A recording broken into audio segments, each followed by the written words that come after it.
toe.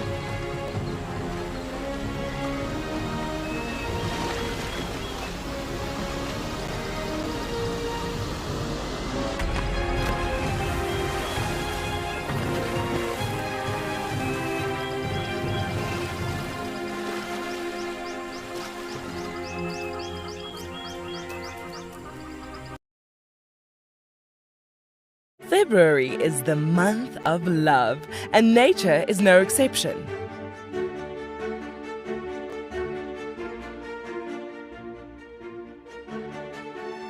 Tristan and Trishala will be igniting the flame to discuss the bonds formed in the African wild.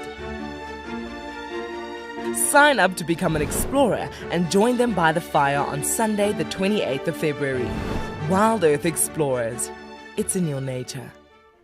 Being a safari driver requires some serious multitasking ability. You've got to be able to talk, look at the road, steer, and occasionally get the vehicle into the right gear. Do not crash into any trees. Oh, not so dozy. Just jump into the car and hope for the best, and you'll see where it takes you. No, I'm just kidding. I'm surprised they're moving as fast as that didn't go well. Who is the best driver? Well, me, of course, although some of the cam ops might disagree. I'm Nikki here at Ambion Ngala in South Africa. I love getting questions from viewers about all the small things within the environment and how it all is integrated with one another. If you want to ask me any questions, please simply register with the Wild Earth website, head across to the Live Safari page and then post your questions there. I'm looking forward to chatting to you on my next Wild Earth drive.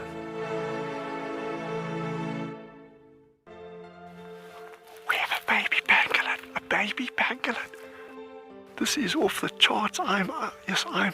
This animal is about from your fingertips to your elbow. That's the total length of this animal. This is unreal. This is unreal. This is unreal. This is like now my 4th Christmas in a week. We should do this more often. Tune into Wild Earth every single day. It's in your nature. What fascinates me most about the animal circle of life is the intricacies between the large and the very, very small. I mean, it's very easy to go out there and find the large. Once you found the large, the cascading effect down to the small absolutely fascinates me.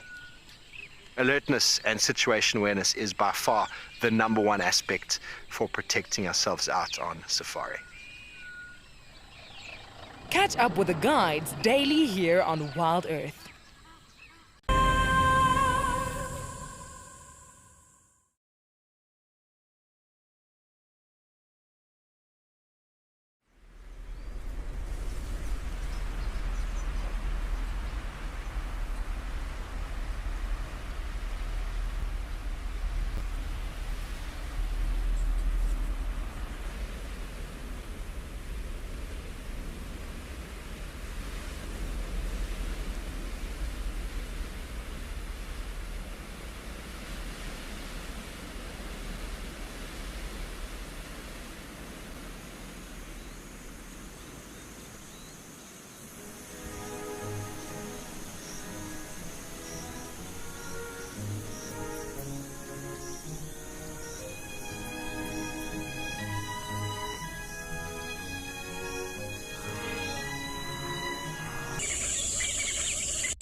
This program features live coverage of an African safari and may include animal kills and carcasses.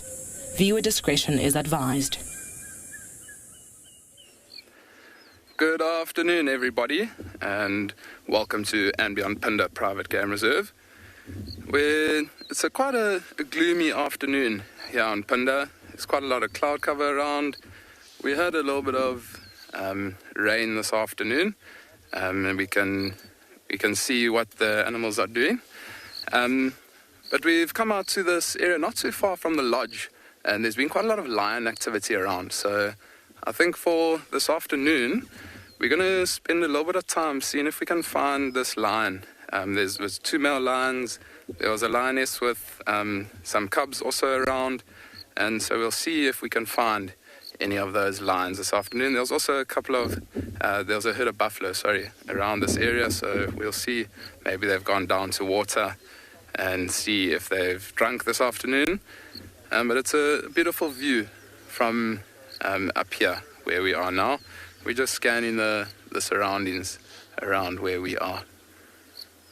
Welcome aboard your live safari from the African bush.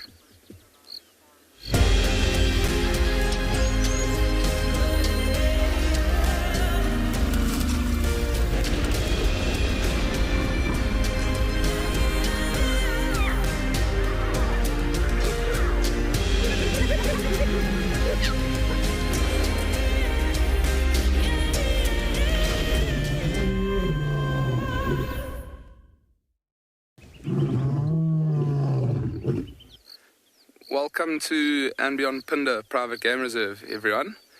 And we've come out not too far from the lodge, maybe 5 minutes or so. And we're seeing if we can find some lions. There was a buffalo carcass around and a lot of water, so I don't think this lioness and the 2 male lions would have gone too far away from this area.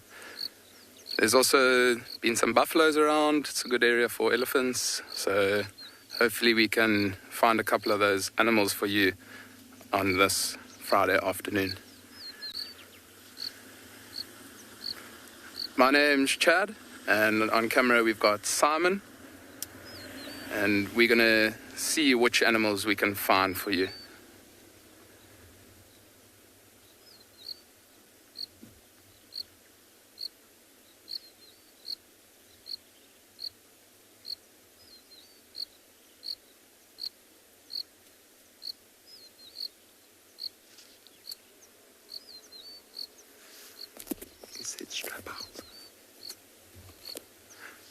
So, yeah, I mean, from here, we're just going to go down a little bit into the drainage line. And that's where this lion was last left. I think with it being a little bit overcast, I don't think she would have gone too far from that buffalo carcass. There also was a giraffe carcass not too far from where we are now. So we're not actually sure how old that giraffe carcass is, or the buffalo carcass, because it's tucked away right inside a thicket. And it's been quite wet around here, so we're unable to off-road at the moment, only in certain areas. So if we are able to get a view of it. It'll be interesting to see how fresh that carcass is. But we think it's a couple of days old. It's a big buffalo bull that's quite well known in this area where we are now. And he was almost on his last legs. He was struggling quite a bit. He wasn't moving too far. But I mean, it's a perfect area for him. There's so much grass around, so much water, and I think eventually maybe just lay down in the thickets, and that's where he took his last breath. And I believe we've got some zebras in camera, quite far off in the distance, in a little open clearing up ahead of us. I think all the animals, after the little bit of rain we've had, it's also been very hot a couple of days ago. I think they're making use of this cooler weather right now, because there is quite a strong breeze, and I think those zebras are going to be out in those open areas feeding. There's lots and lots of lush grass around. I mean, over the last couple of weeks we've had extreme heavy rain, and it's almost transformed Phinda from almost dull to now bright green. A lot of flowers around, a lot of trees that are fruiting, and all of that. So it's a beautiful time to be around. Lots of birds. I can hear a couple of birds in the distance calling, and so they also might be trying to feed on some insects as they fly around after this rain that we've had here on and beyond Phinda.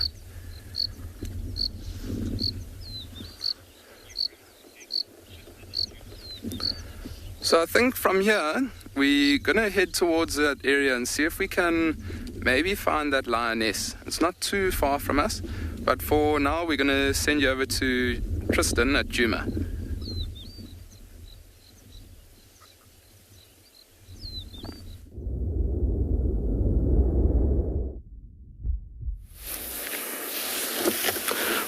Chad goes in search of all the animals on Phinda.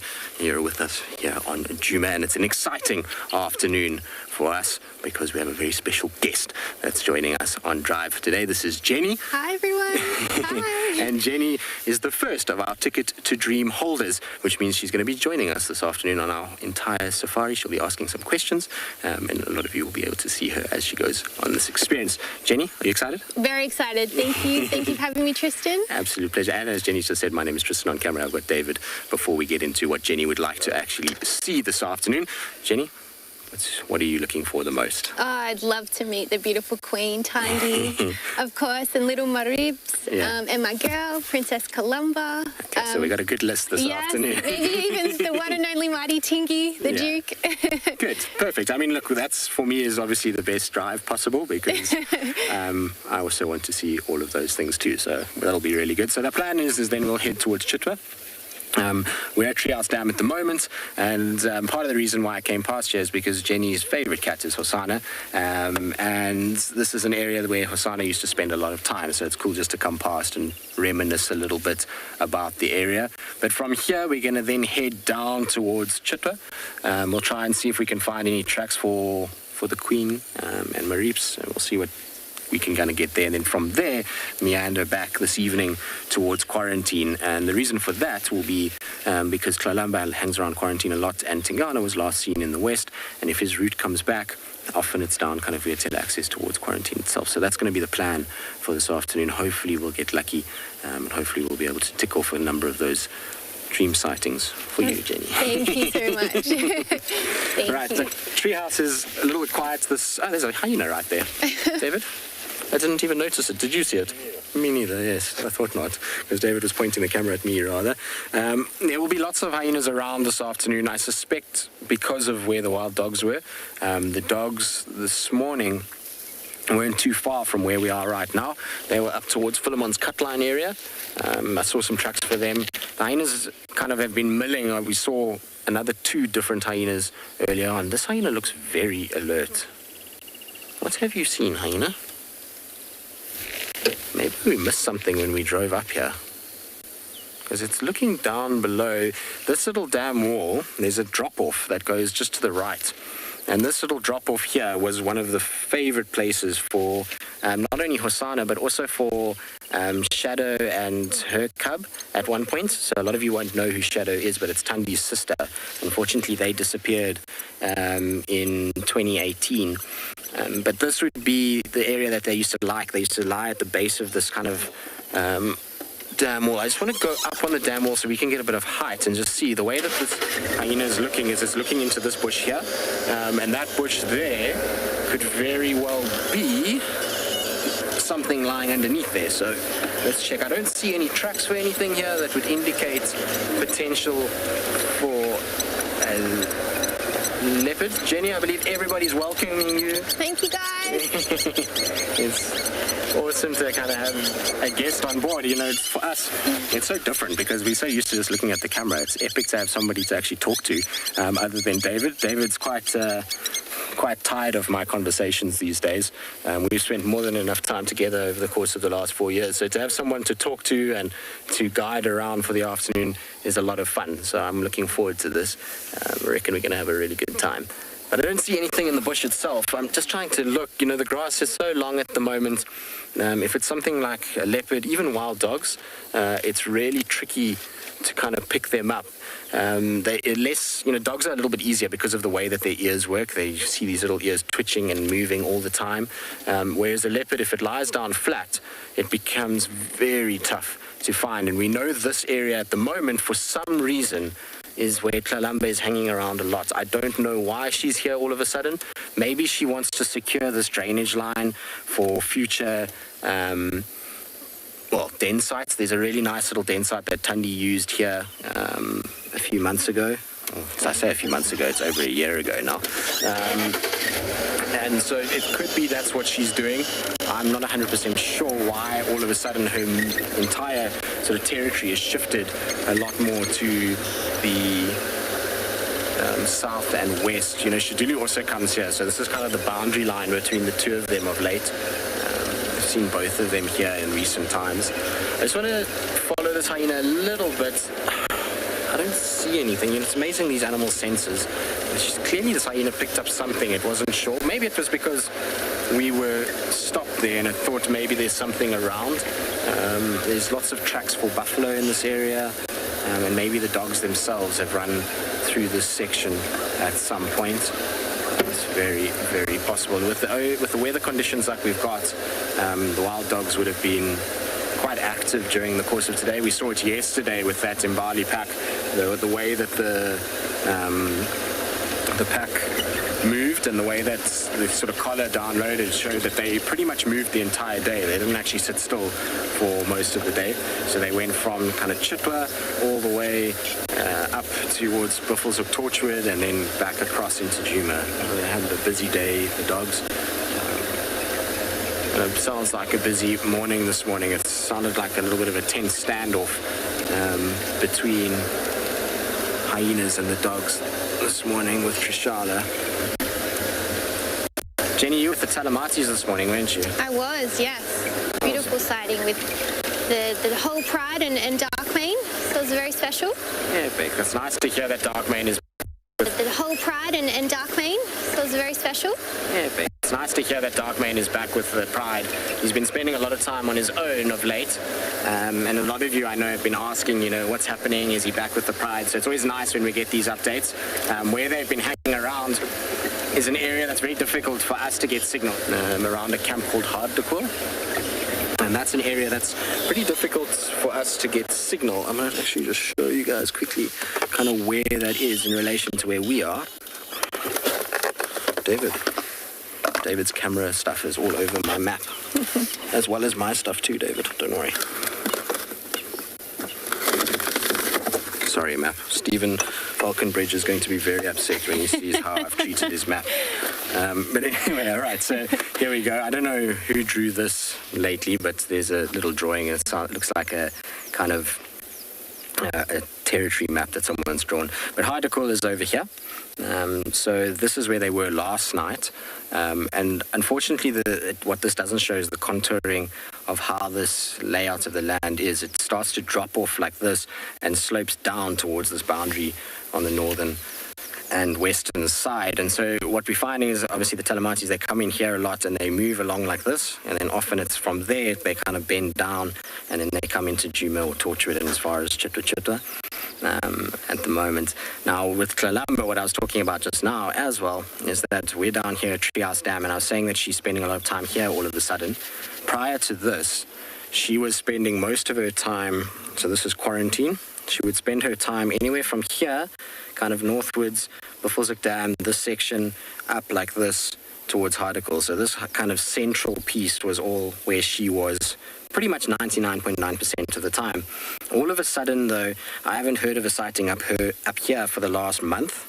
She's been seemingly concentrating more along this sort of area down south. And what I think this is due to the fact that we've been speculating that maybe she has cubs, that she's trying to now secure these lower drainage lines and potential den sites that she was housed in when she was a little cub. Remember when she was born, up until about 3 months, Treehouse Dam, Mulawati, all of this area here was where Tandi used to put her.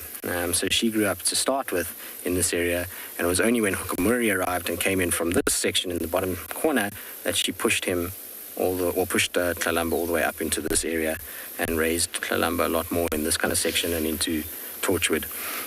So it's moved quite a bit.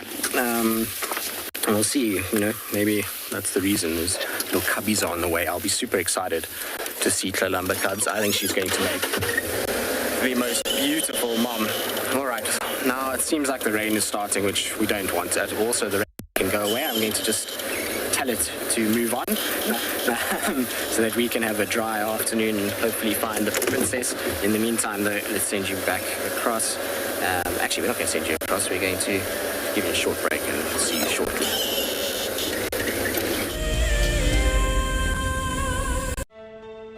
Just look at that. It is absolutely incredible.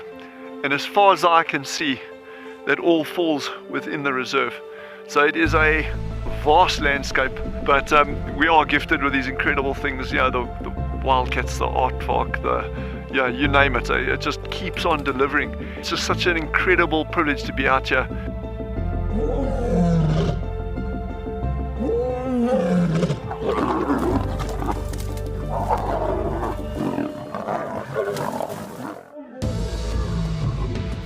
And when you think it could not get better, Mother Nature says, hold on tight. Oh my word, that is gorgeous. We are cooking on gas this afternoon. Have a look at what we've got. Look at how this is the best day of my gutting career so far. We have a baby pangolin. We're just gonna go very quietly. There's your aardvark. And for those of you who've never seen one, this is one of the big safari specials on any reserve. I'm just holding my cap because otherwise it's going to blow away, and with this storm coming towards us. Absolutely beautiful to be able to see water flowing in this volume in the Kalahari.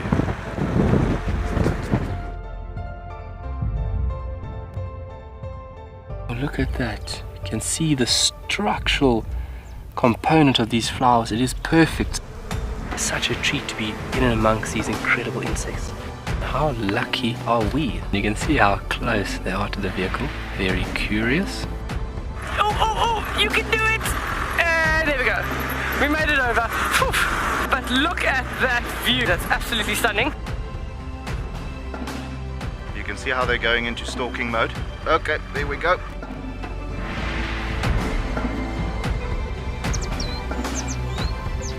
This one female is going to walk straight past the car now. Absolutely stunning. Look at that. I mean, do we just not have the best jobs in the world? That was epic.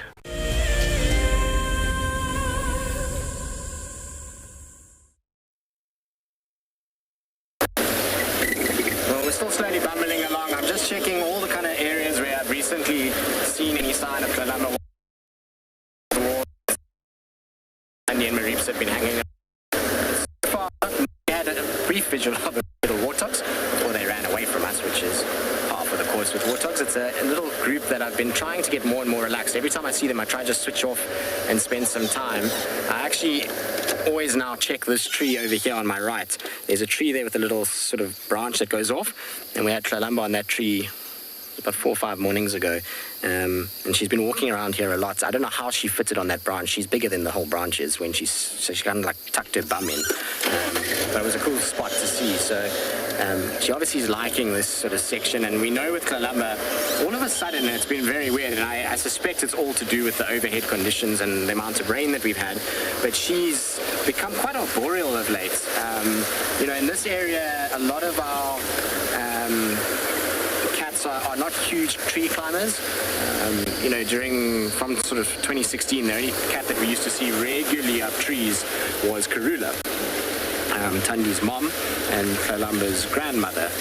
She used to like just sitting in a tree just for the sake of being up in a tree, but since her kind of departure, we haven't really had a cat that's kind of tree orientated. But all of a sudden, since the rains have come and it's gotten really thick, Tlalamba seems to have taken up that mantra, and we're finding her a lot more up trees, which is pretty cool. I like the fact that we're seeing her climbing a lot more. It certainly makes our life a lot easier to find her, because if it wasn't for the fact that she's been going up trees of late, finding her would be near impossible. She is, as we know, impossible. She is, as we know, she's probably one of the best I've seen, bar her mom, at just when you see her, being able to just disappear without anyone even noticing where she went. She's got her mother's little slip, that's for sure.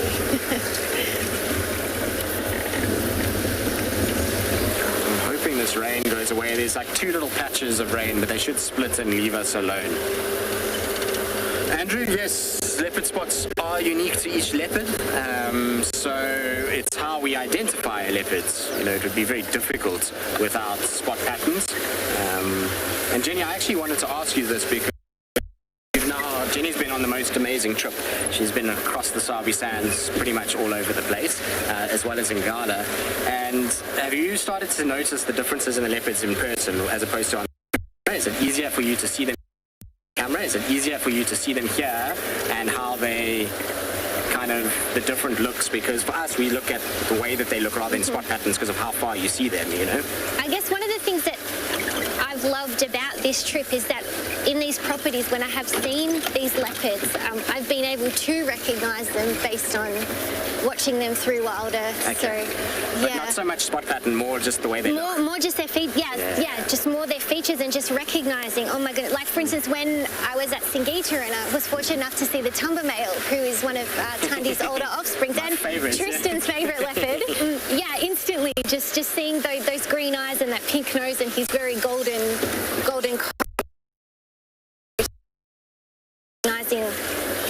exactly. Recognizing him. The thing is, like, often we get this question, you know, is about how do we recognize these individuals, and is the, you know, from a scientific standpoint, spot pattern is the way that scientists do it, and that because it's irrefutable, the evidence of it. But for us as individuals that work within the environment that we're in, a spot pattern is very, very difficult. Now you'll see that there's going to be a cloth on the lens every now and then. It's a very bright yellow cloth. David, could you find a brighter cloth? You like them yellow? Well, now it's just a black screen, but there we go. It's because it's raining a little bit, so there will be a few spots on the lens every now and then, so I do apologize. If you see David's hand, you know that's what it is. But yeah, so for us, it's difficult because we don't have close-up images of these animals when we see them. So if I spot a leopard, sometimes it's 100 meters away, you know, and so we go a lot off body size, body shape, ear size, ear shape, eye color, those kinds of things help us to determine what a leopard looks like from a distance and which leopard it is. But yes, individual spots, getting back to the question because I've gone on a major tangent now, are the kind of way that, well, each leopard does have individual spot patterns, and so that's how you initially be able to kind of identify the individuals. And the spots that I use mostly are the ones above the whiskers. So that's what, when we refer to a spot pattern, and that's what everyone's referring to. It's the number of spots that sit above the whiskers. So hypothetically, let's take a Tani, for example, 3-3. So she has 3 spots on one side, 3 spots on the other side, so right and left, and that's her spot pattern. But funnily enough, spot patterns, because of the way that you need a good angle to see those sets of spots above whiskers, and it only really works for nice relaxed leopards like we have here, a lot of the time flanking spots are much easier for guys to determine the cat. So you'll find that the flanks that they get, a side-on shot, those spots are all unique to a leopard as well. We're lucky here, we've got some really cool little spot patterns on some of our cats. So Tingana, for example, with his little smiley face on his shoulder, that's a cool little spot to recognize. Lara's got a little paw print on her left front leg, so it's like a little rosette with these little spots around it that looks like a little leopard paw on her front left leg. So there's like random little things like that that you can kind of recognize, and those help with being able to identify a leopard, even if you see a bottom. And you guys, particularly, I mean, James Richard, who watches the show a lot, his ability to identify leopards from tails and feet and side profiles is uncanny. I mean, I don't even know how he does it. I see a lot of leopards in my life and still can't get to that level of detail either. So that's one of the amazing parts about what we do out here, and part of having kind of Jenny on the vehicle as well, is that, you know, this is a community in many respects. While we are the guides and we take you guys on a journey and we try and impart information onto you, and ultimately we're all learning from each other, and the ability for people to interact with us as well as with you guys means that we have a show that not only looks at animals but provides an incredible amount of education both ways, which I think is very, very special, and it makes me always so happy when we get people involved and this love for nature can blossom amongst everybody. But that is an young elephant bull too, because I haven't even acknowledged our elephant bull. I don't know why he's on his own. He's quite little to be by himself. He theoretically, I think it's a little boy. It looks like a little boy. His forehead is starting to round out quite nicely now. He should theoretically still be with a herd. That elephant there is probably, I would say, no more than maybe 12, 14, somewhere there, which is about the time that they start to get pressure from moms. But I don't know, it just feels a little bit small to be on their own. What could have happened though is with, lately the herds have been a lot more temperamental than they normally are. And due to the reason for that is that we're in a situation where it's marula season, and so what marula season brings is a lot of big bull elephants, and the big bull elephants unfortunately harass the little females, and so what you get is a temper spike within the herds, and that means that the older females, maybe their tolerance for their younger boys starts to thin a little bit and become a little bit less than it normally would be, and they get chased out maybe a little earlier than they should. So it does happen at this time of the year. You often see a kind of change in the dynamics of the herd. There's a cool call happening here. I'm going to try to keep quiet and see if it'll carry on calling. It's a black crake that's calling. It's gone quiet now.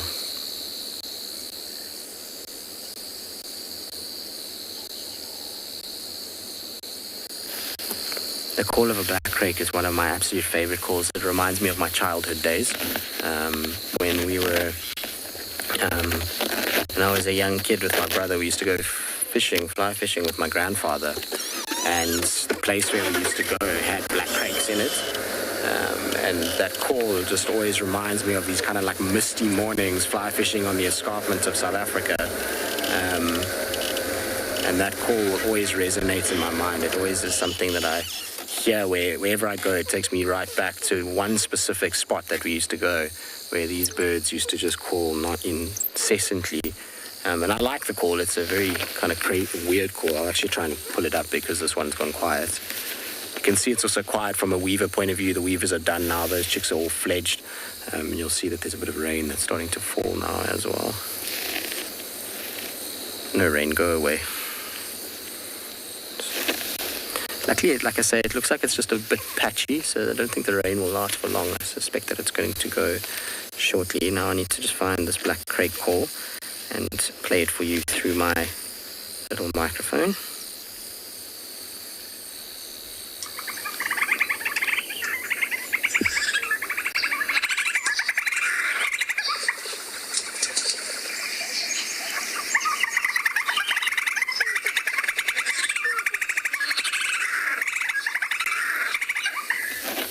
That's what the call sounds like. It's a very kind of unique call. You don't hear it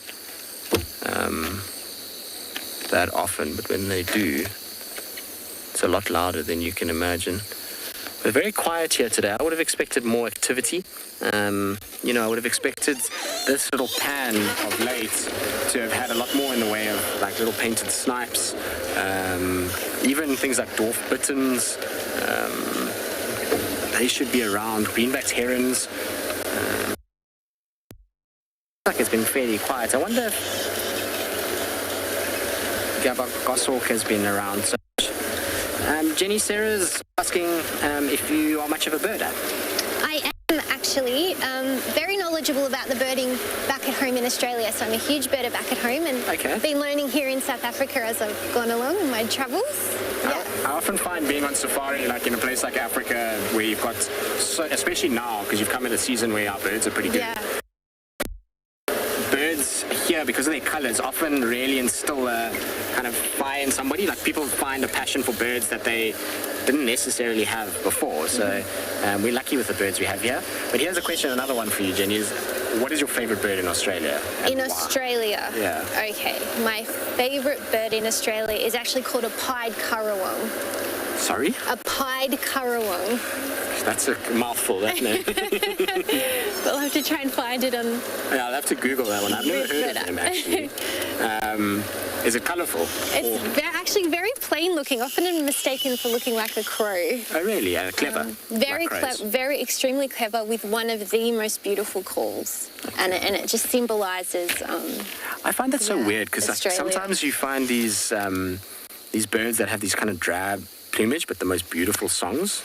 And then the opposite way around. Like the lilac-breasted roller is a beautiful bird, but heinous call. Oh, really? It sounds like a shrieking banshee. You know? It's not really that pretty from a call point of view. So I always think sound is so important as well, rather than visual sometimes. And also one of the other most incredible birds is probably one of the most common as well, and that's the Australian magpie. Yeah, I've heard about them. I've heard that they're crazy clever. Oh, they are crazy clever. They are they're like, I don't know, they remind me of like a lion, how social they are and their dynamics and looking after their family and their young. And they're a very, very beautiful bird, very special to have in the backyard. Cool. Yeah. Nice. I think that's the thing about Australia. You know, Australia is also such an underrated country from a wildlife perspective. There's so much that is in Australia, you know, from even mammals. You know, obviously they've got a lot of marsupials. They've got good birds. The oceans are amazing there. So it's a country full of wildlife, which is cool. A lot of scary snakes.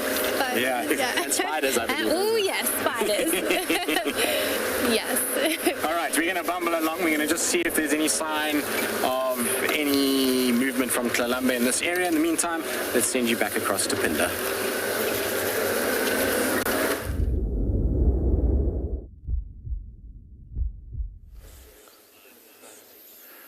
Welcome back, everybody, to And Beyond Pinda, where we found these lions. It's the 2 male lions that we said were around this area. And just before you came back to us, the one on the left-hand side actually had his head up, all nicely looking at us. And just as you came to us, he flopped down. But we know from where these males are, a little bit off to our left-hand side. We can't see them now, but that's where we think that buffalo carcass is. And we thought it was a little bit too wet to off-road, but we've seen and it is quite dry, so we are able to off-road. And I mean, look where those males are lying, huh? They're lying dead flat in that little thicket there. I mean, you can imagine being out here, there's a lot of flies around. I mean, there's a rain. I can see off in the distance also there's a big cloud coming in. But they can try to get away from those flies under there. Maybe it was raining a little bit earlier and they try to protect themselves under that little thicket. But, I mean, they also probably have fed off that buffalo. So they're very, very full. And it's surprising that they're not lying too close to that carcass. But I think they know that nothing else is going to chase him off. Being the king of the jungle, there's nothing much that's going to harm you. And I think maybe with their full stomachs, you can imagine that carcass smells quite a bit. We did a bit of a loop around and we actually smelt it quite a distance away from where we are now on another road. So that tells us that this carcass is quite old. I mean, you can imagine these lions feeding, opening up that carcass, all the stomach contents and all that lying down on the ground is going to smell quite a bit. And so these lions, I think, have maybe just moved off a little bit away from that carcass. And with it being a buffalo carcass, I mean, a buffalo bull can probably weigh around a ton, maybe even over a ton. Huge animal, and I mean, so much meat on it. These 2 males aren't going to have to fight the lionesses for any food, because they know that there's going to be food to go around for all of them. I think it would be a different story if, say, that lioness maybe killed an impala or an inyala. I think these 2 male lions would have fought that lioness or chased her off. And then these 2 brothers, they actually would have fought one another for that carcass. I mean, an inyala is quite a big antelope, but nothing as big as a buffalo. And they never know when their next meal is going to be. So that's why they do have to fight for it.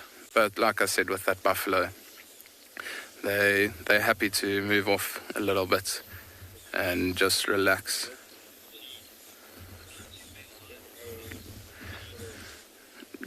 Jean, thank you for your question.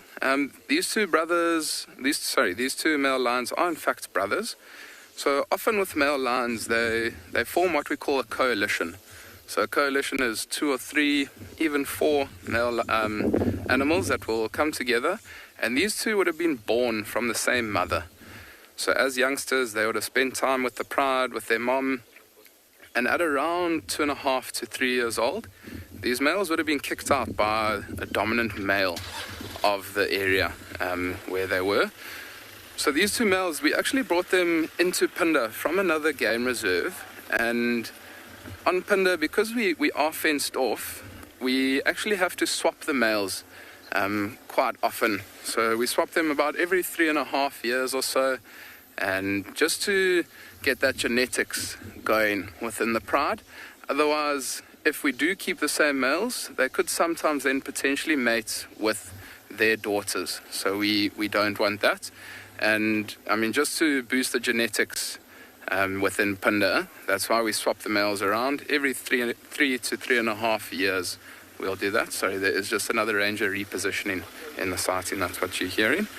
But I mean, these two males, they have extremely good genetics. If you look at the manes on both of them, I don't know if Simon can zoom in to one of their manes. They've got beautiful, big, dark manes, and I mean, it's beautiful to see that black coming out. And often you can see, oh, there, one lifted their heads, but you can see their mane, as they get older, the mane will start to turn a little bit more black, but also the more testosterone they have in them, the darker their manes are. So I mean, if you think about the Kalahari male lions, they've basically got black manes, and I mean, they must be extremely full of testosterone.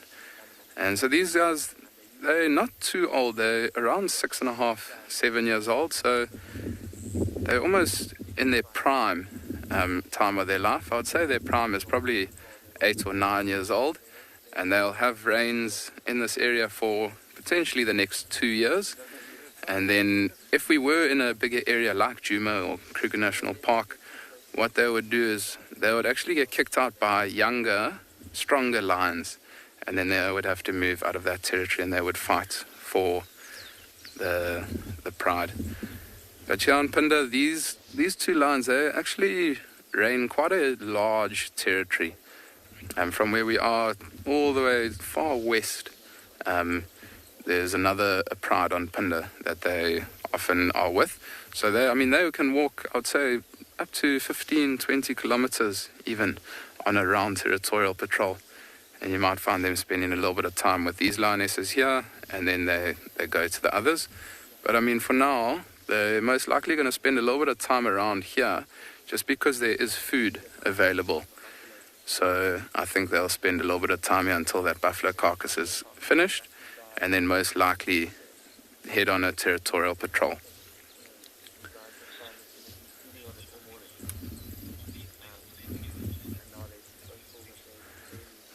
This little piggy, these two males, they will stay together for life. So, I mean, they're born together, they will spend their lifetime together. Sometimes, I mean, what might happen is you might get another male that comes in and fights these two, and potentially then, I mean, it can be quite a dramatic scene when they fight, and he might kill one of them, and then that other male will have to spend time alone by himself. You don't often, I've heard of it once or twice where males will, they're lifting their head. I felt there was quite a strong breeze and the male lion just lifted his head up. Maybe picked up a scent or heard something. I can see the one on the right is grooming itself, and I just saw a yawn on the left. That's a very good sign. It is getting quite cool here, so maybe potentially these two males are going to get up and maybe go join the pride where they are with that buffalo carcass. Often grooming and yawning is a good sign that they might start to get up. There's another yawn on the left there. This is exciting though. Hopefully these males are going to get up.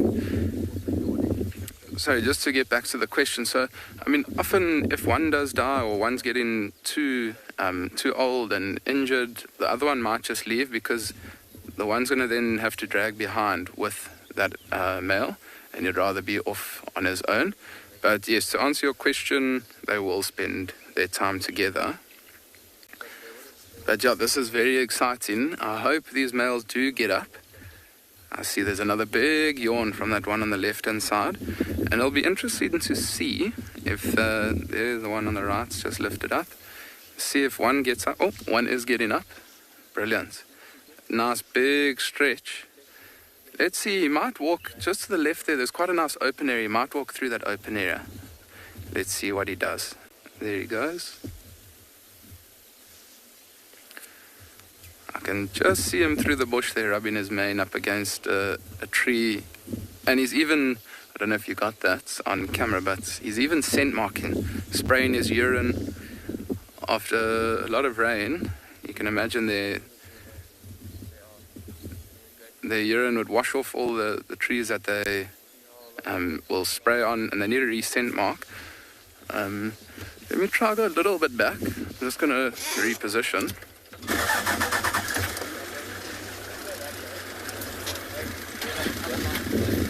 There we can see him walking off in the distance.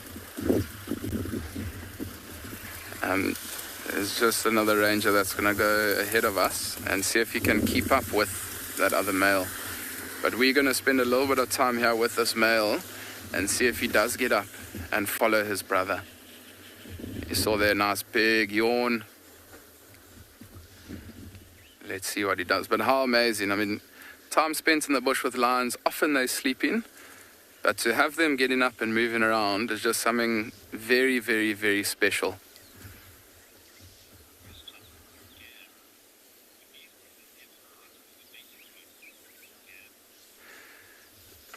Gavs, yes, these two brothers would definitely fight over mating rights. So, I mean, there are only a certain number of lionesses in this area.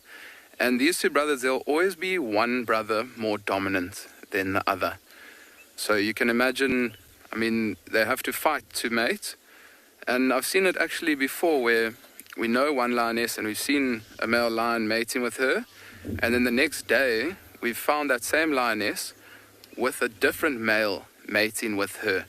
So, I mean, yeah, they would fight, and sometimes, I mean, the fights can be overnight, and the next day the brother is mating with the same lioness that his brother was mating with. So, to answer your question, yes, they would fight, and fights can often be extremely loud, and you can imagine the power that these two male lions would exert when fighting with one another, and they always want to be the most dominant one.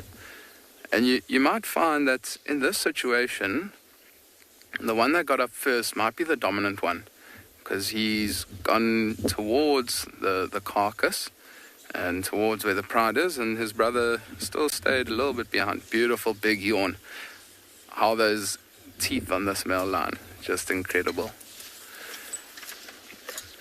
But we're going to spend a little bit of time here because I can see this male lion getting active, which is really amazing. I mean, to come here, male lion lying flat, to now getting up, moving around. It is brilliant weather for them to move around. So I think we're going to spend a little bit of time around here with these males. And as you can see now, that male's just lay dead flat. He's actually rolled over a little bit. Maybe he showed his face too much to camera and he's had enough. That's why he's laid down a little bit.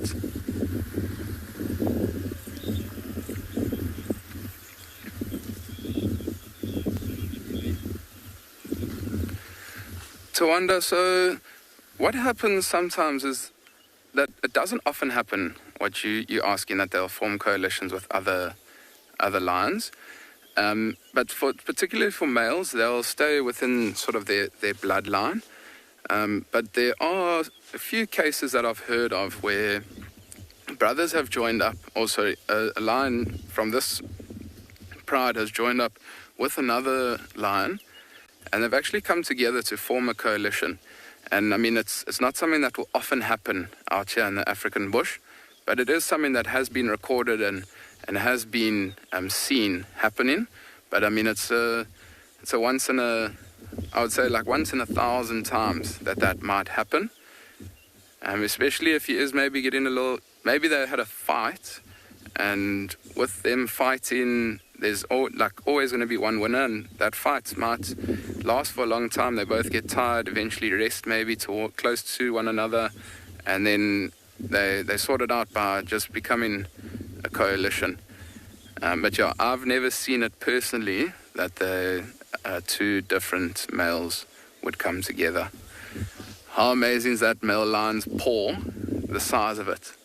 I think it's probably even bigger than my hand, which is quite a size.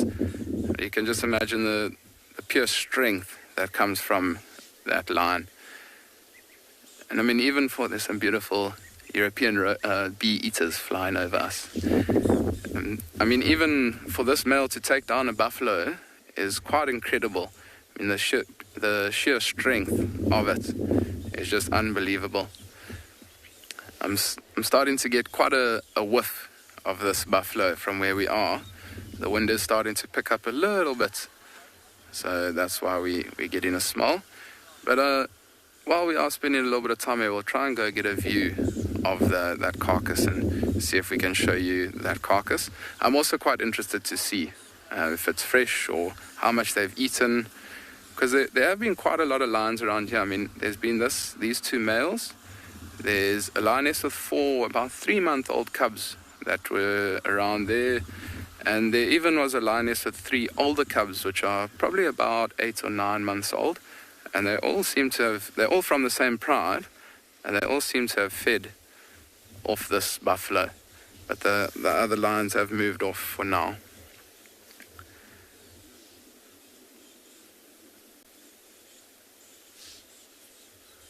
Sounded like I heard baboons, but I think it might have been the other lions. It's just so I think there are some other lions around. So what we're going to do, I mean, this male lion, he seems like he's resting there. The other male has settled down, but I think we're going to drive a little bit around here, see if we can get a view of those other lions. While we do that, we're going to send you over to Pridelands to see what they're up to today.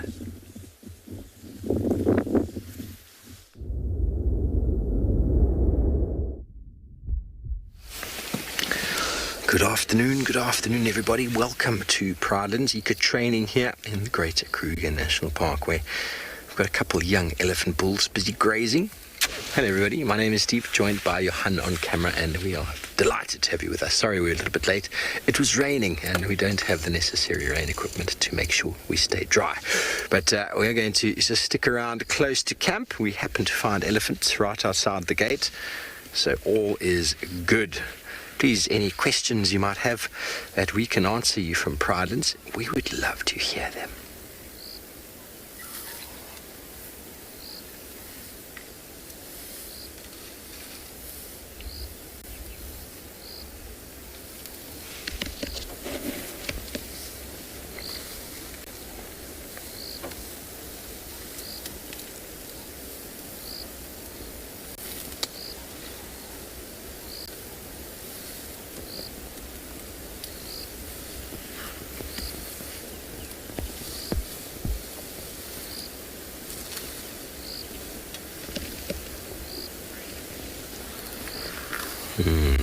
We're happy to be out, everybody. Although there is a huge amount of dark cloud behind us, we'll just focus on these ellies for a little while and maybe go spend some time with our bachelor herd of zebra and all of our impala boys, see what silly antics they get up to this afternoon. We were following up on monkey alarm calls this morning, and nothing was found, but there were tracks of a leopard as well as a lioness. So maybe as it gets darker, maybe we will be lucky.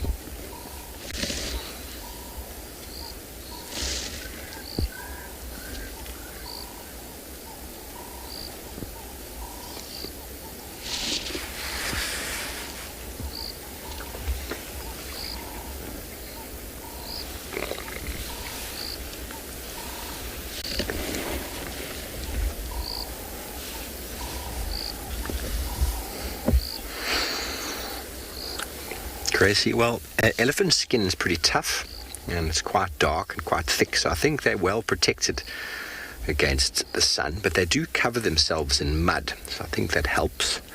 But hippos actually produce their own type of sun cream, so they do get sunburnt. You notice a hippo's back and head is quite dark in colour, And when you see them out the water, you get those little pink bits under the body and the armpits, like if someone went to the beach and tanned and then you saw them naked, you'd see where the sun reached and where it didn't. It's the same as hippos. So they do produce their own natural type of sun cream to protect them in the water. But yes, they do get sunburnt. But their biggest issue is not necessarily being burnt, but it's dehydration. So if they are in areas where the water dries up, they are at serious risk of the skin actually dehydrating. And that could lead to, very uncomfortable hippopotamuses.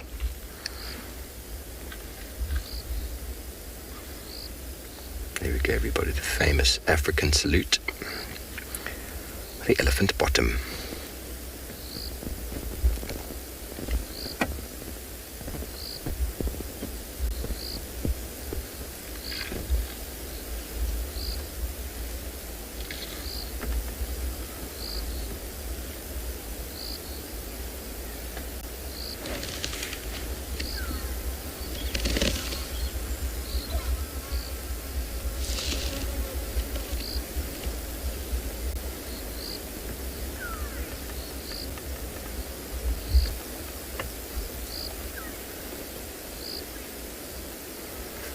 Reminds you sometimes of walking through the shopping centre, doesn't it, or the supermarket, picking this, picking that. Except the elephant's trolley is their mouth.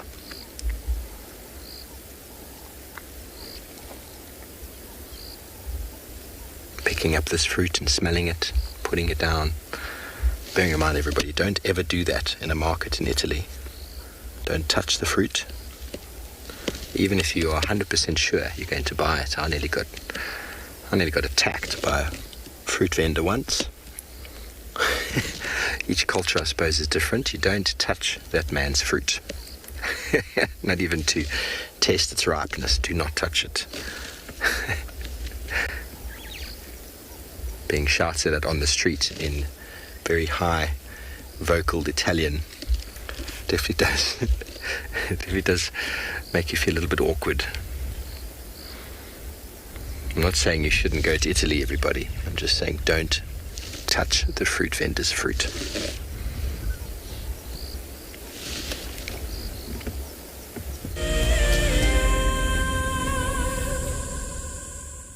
Imagine having your own secluded African bush home where you and your friends can enjoy the ultimate safari experience. If you sign up to be a Wild Earth Explorer, this could become a reality. Tumbeta House is located in the heart of Djuma Private Game Reserve, the home of Wild Earth. You could win a chance to stay at this intimate wilderness retreat, offering you the rare and highly sought-after privilege of your own home in the bush.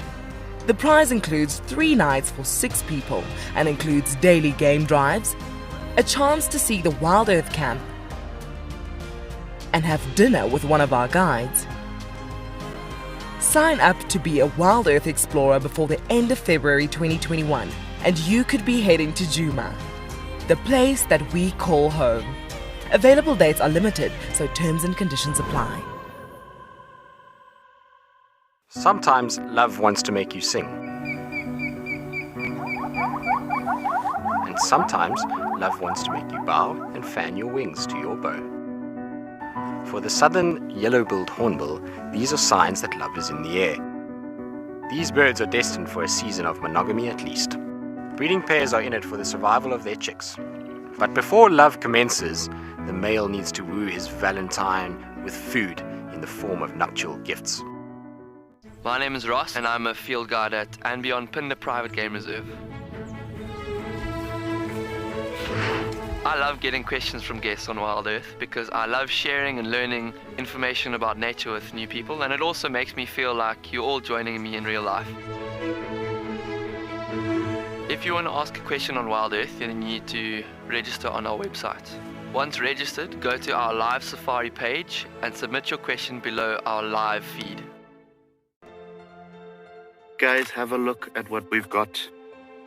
This is better than my birthday. Look at that. This is the first time that I ever see cubs this small. This is so special. This has officially just become my best sighting of all times. Tune into Wild Earth every single day. It's in your nature.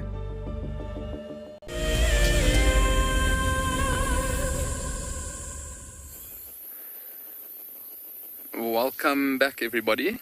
So we've moved probably about 50 meters or so since we last saw that male lion, and look what was around the first bush that we came across. This lioness with the 4 young cubs that we were talking about a little bit earlier. And you can see I'll just see 2 for now lying down. There is one a little bit ahead of us that's within the thicket, and it seems like it's actually moving over towards where the male lion was. If Simon pans through there, I can just see them up ahead of us. And the male lion was smacking his tail on the ground, and I think these cubs got quite inquisitive with that noise, and that's why they might be going up there to see what that little noise is. And Mom knows that the 2 dads are up there, so she's not going to worry at all about them. But if they do go a little bit too far, she'll give a contact call, and then those 2 cubs will then go back towards where she is. I can see actually the mom's lifting up her head, just looking out to see where those cubs are. You can imagine she doesn't want them to go too far. But how incredible, from 2 male lions sleeping to now 4 cubs, a lioness looking up. You can see that lion's body language, how she's just looking up a little bit. You can see she's also panting quite a lot, which means that she's probably gouged herself in that buffalo carcass. We did go past that buffalo carcass, and it is quite an old buffalo carcass. It looks like this buffalo bull potentially died while mudwalling, so maybe with it being so old and fragile, doesn't have so much strength, it might have got stuck in the mud, potentially. There you can see how beautiful is that. Mom playing. Listen here if you can hear the noises.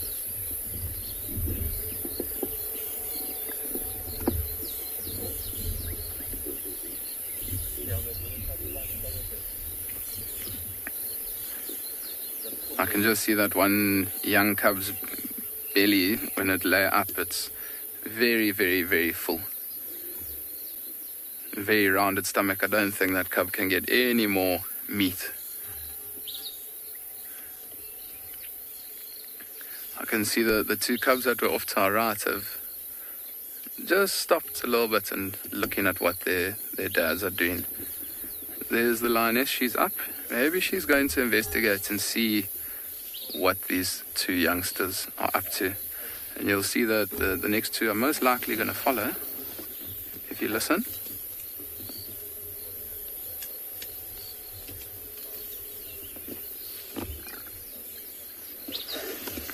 So I'm just going to move a little bit, see if we can get a view for you.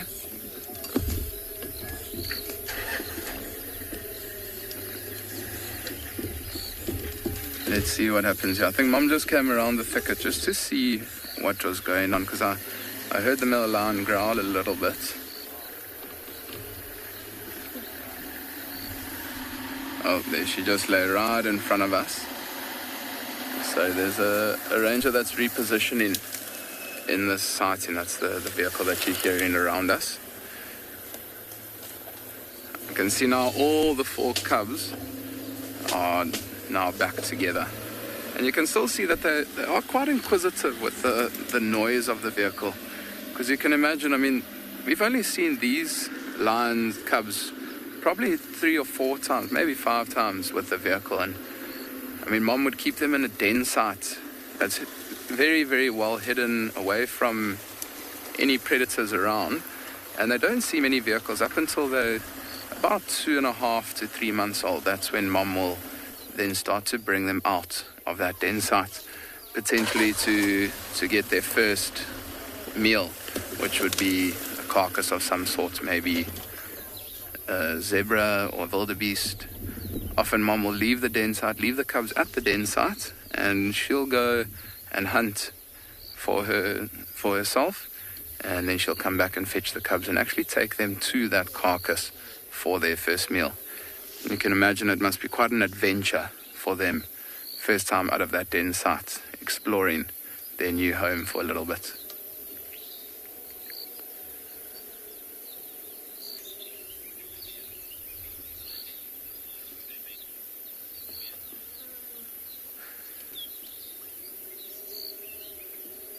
Olivia, thank you for your question. So I think the way that they will see, so the reason they pick certain males is just that it's those dominant males that are in the area where those lionesses are. So I mean, they won't necessarily go and pick that male, but when the lionesses come into estrus, so when they come into that time where they are ready to mate, often what they do is they'll potentially go and find a male lion. And I mean, male lions, they are ready to mate from about 4.5 years old, when they'll be sexually active and they'll be able to mate. And it's just the dominant males within that area.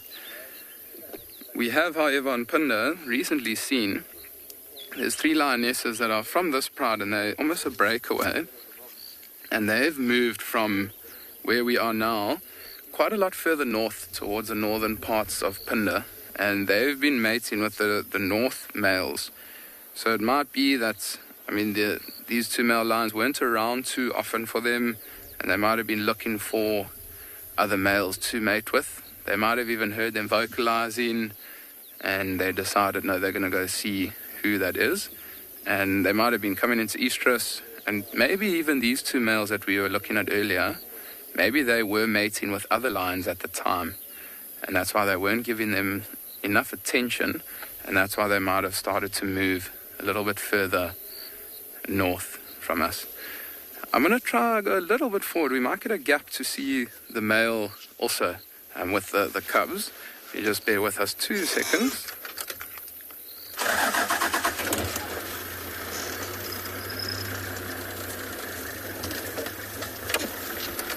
There we go. Apparently that's a lot better for everybody watching at home. If you listen carefully, we can...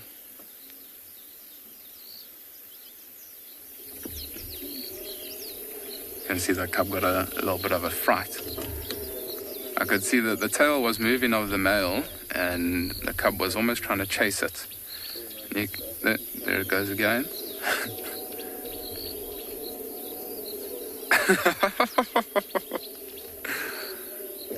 How incredible is that? Now, I can just see the other male a little bit further back from where that cub is now walking towards us. And he might have got a little bit irritated and maybe moved off. And that's why this cub's now starting to annoy the other male. Let's see, maybe this cub comes back into picture and starts to head back. It's amazing how small these little cubs are. They're still very, very spotty on their back legs, even all over their body. And you can see their small little faces. It's quite incredible to see how big their paws are. I mean, even from such a young age, how big their paws are.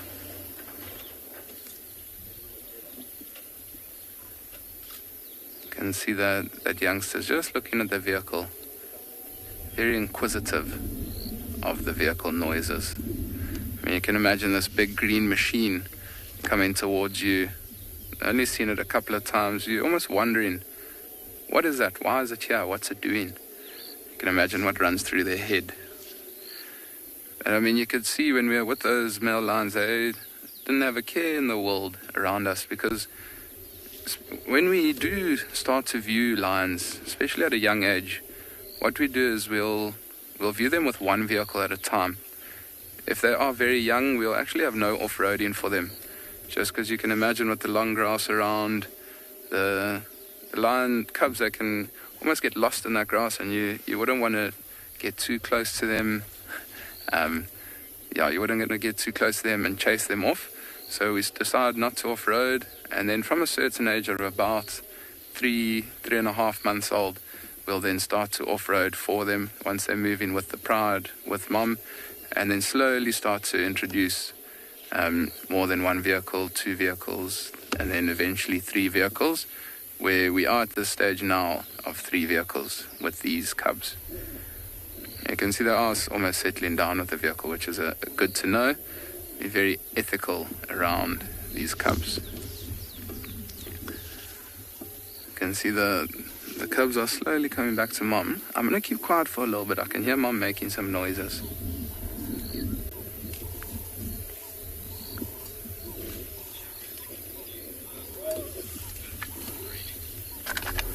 I see mom getting a little bit annoyed there.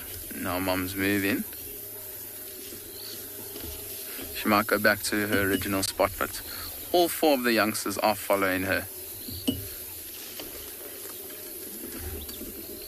We're going to just see if they do pop out on the other side of this thicket, just in the open areas. I can just see her coming out.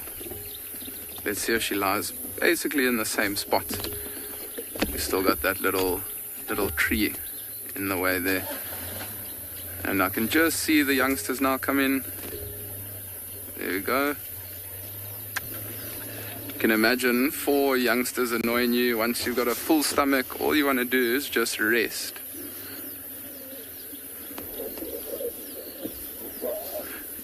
Yo, how incredible is that? They all look like they're suckling.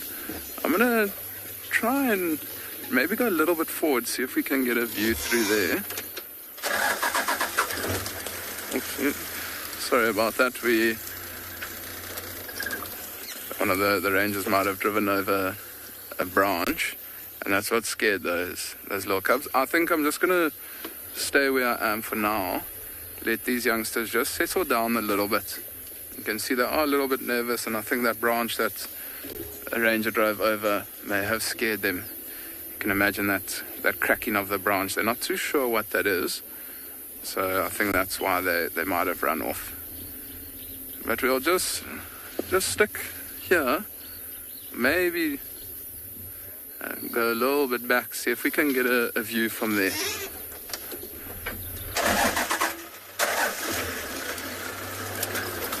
It is quite a nice open area here, so we are able to off-road around these lines.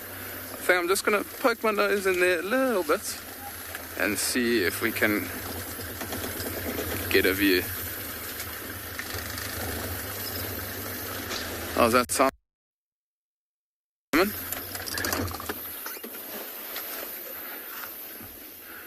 Brilliant. Now we don't have that little tree in our way. You can see that young cub coming back to suckle. I'm going to keep quiet for a little bit. They are quite vocal now while they're trying to suckle.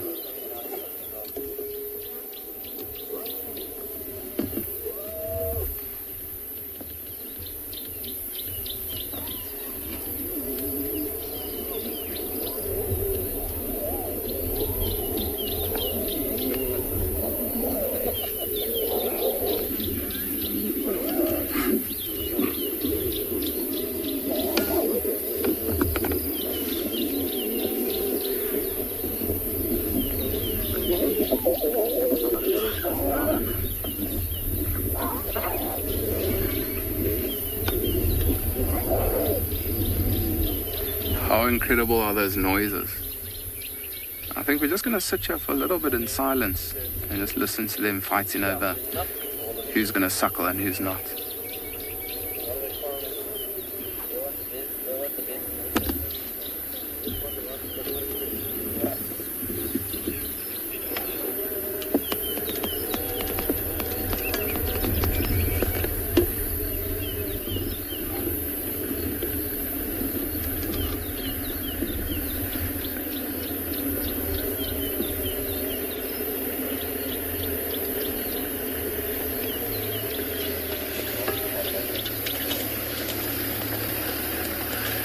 It seems like they've all got what they're looking for. They've settled down quite a lot. now they seem like they're all suckling. You can see mom wants to move a little bit. You can see she's almost gone onto her stomach. This is an extremely special moment to witness out here in the bush. And you don't often see cubs suckling like this, being so vocal, moving around with the males.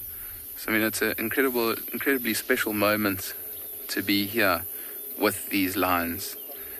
And I hope one day, Lindy Lou, that you can join us here on your own live safari and not be cooped up at home watching on the TV. If you haven't been on safari, it is something that I would try and push you to do. It's just incredible to be out here in this natural environment, watching these animals do their normal everyday lives, and it's quite incredible to live the life here. There's just another ranger that's joined us here at the sighting. You can see that it is quite a busy sighting. It's an extremely special thing that we want to show all of our guests, these young cubs.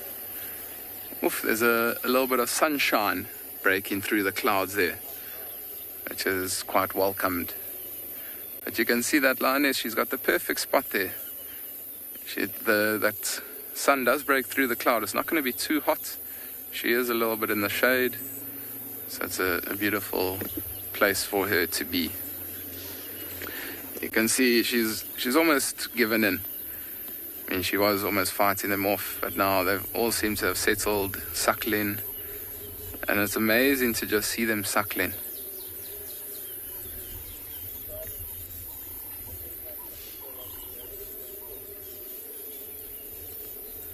I can see Mom's stomach going up and down.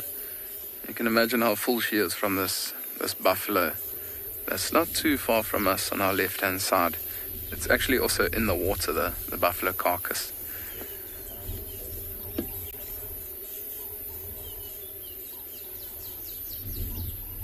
You can hear there's also a lot of birds around us. I think with that little ray of sunshine coming out, they're also quite excited. Not too chilly now. Maybe they're starting to vocalize their territories and where they're going to start to roost maybe for the rest of the evening.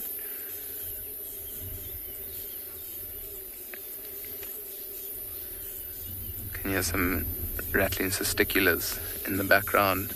I can also hear some Birchall's kukels. There's a couple of birds calling in the distance. I think we're going to spend a little bit more time here. I mean, there's so much happening with these lions, with the carcass. As it does start to get cooler, they might start to move to that carcass. So we're going to stick right where we are and see what happens.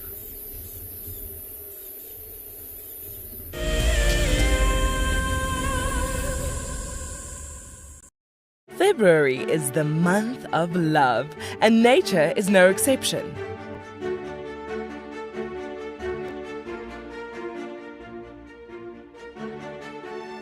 Tristan and Trishala will be igniting the flame to discuss the bonds formed in the African wild. Sign up to become an explorer and join them by the fire on Sunday, the 28th of February. Wild Earth Explorers. It's in your nature. Riverbeds are a great way to find water and look for places where elephant have excavated hollows. You can then dig into the sand, and after a couple of feet you should find damp sand, which then can be squeezed out or siphoned off for water. And with water being one of our scarcest resources, it is a good idea to conserve water where and how you can.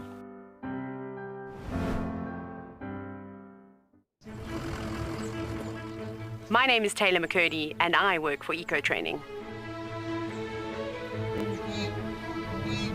I love hearing from all of the viewers. However, I particularly enjoy those of you who have been watching for a few years.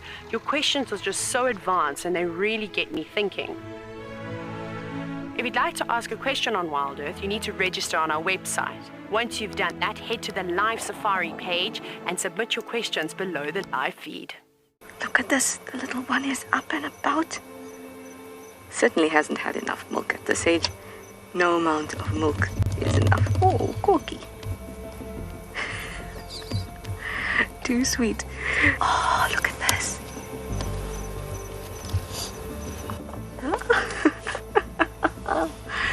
That is stunning. Tune into Wild Earth every single day. It's in your nature.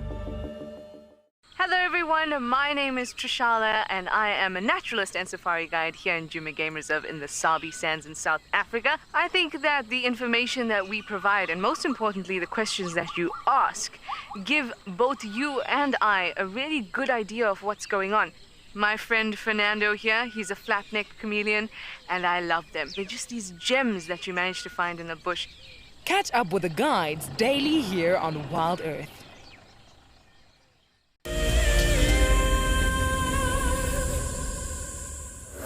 Well, we're still on the search for Thandi and Marips. They haven't yet shown any sign of popping out. We haven't found any tracks yet of them, but I'm hopeful that they will eventually.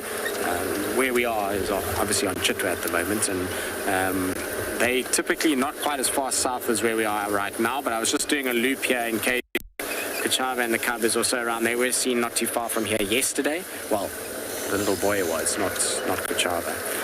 So I just wanted to have a little scratch, and we know Shasha comes this side as well, so it's just a worthwhile place to have a little scratch before we start to head back and loop the same loop we came in for any sign of Marips and Thandi.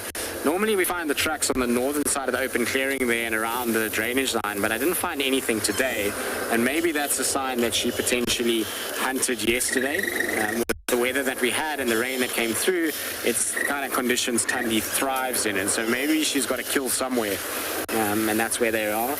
Normally if the little male is left to his own devices, he can't sit still, as we know, and he's up and down and round and in and out and basically just all over the place.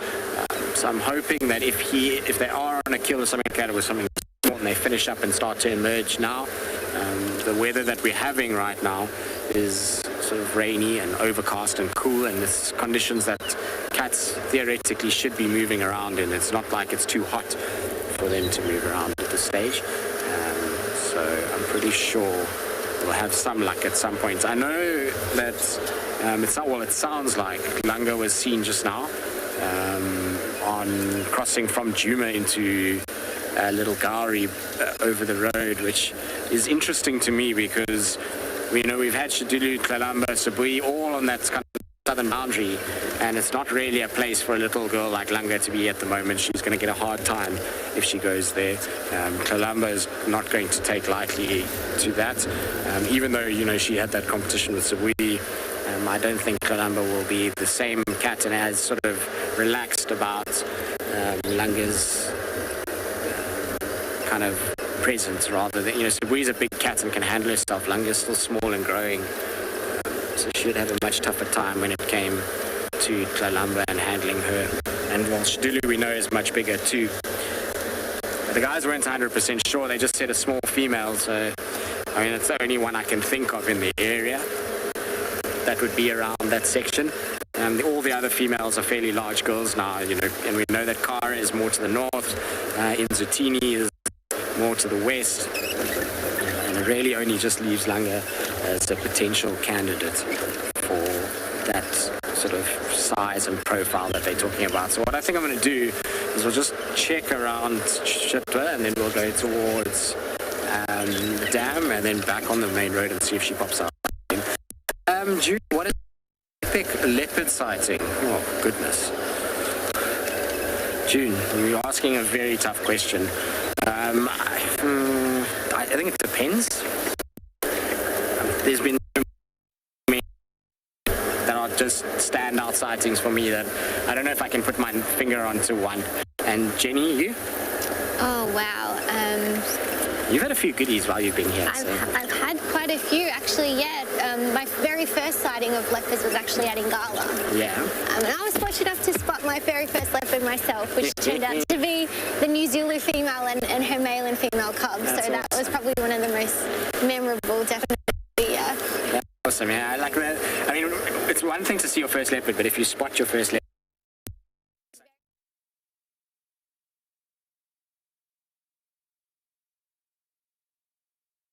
So I think for me, my leopard sightings are broken into different things. So, there's the kind of cute or rare side of a leopard encounter that is favorites, and then there's kind of action side that are favorites, and then there's individuals that kind of become favorites for basically photographic reasons. So I think that's the kind of three categories that I always split my sightings into.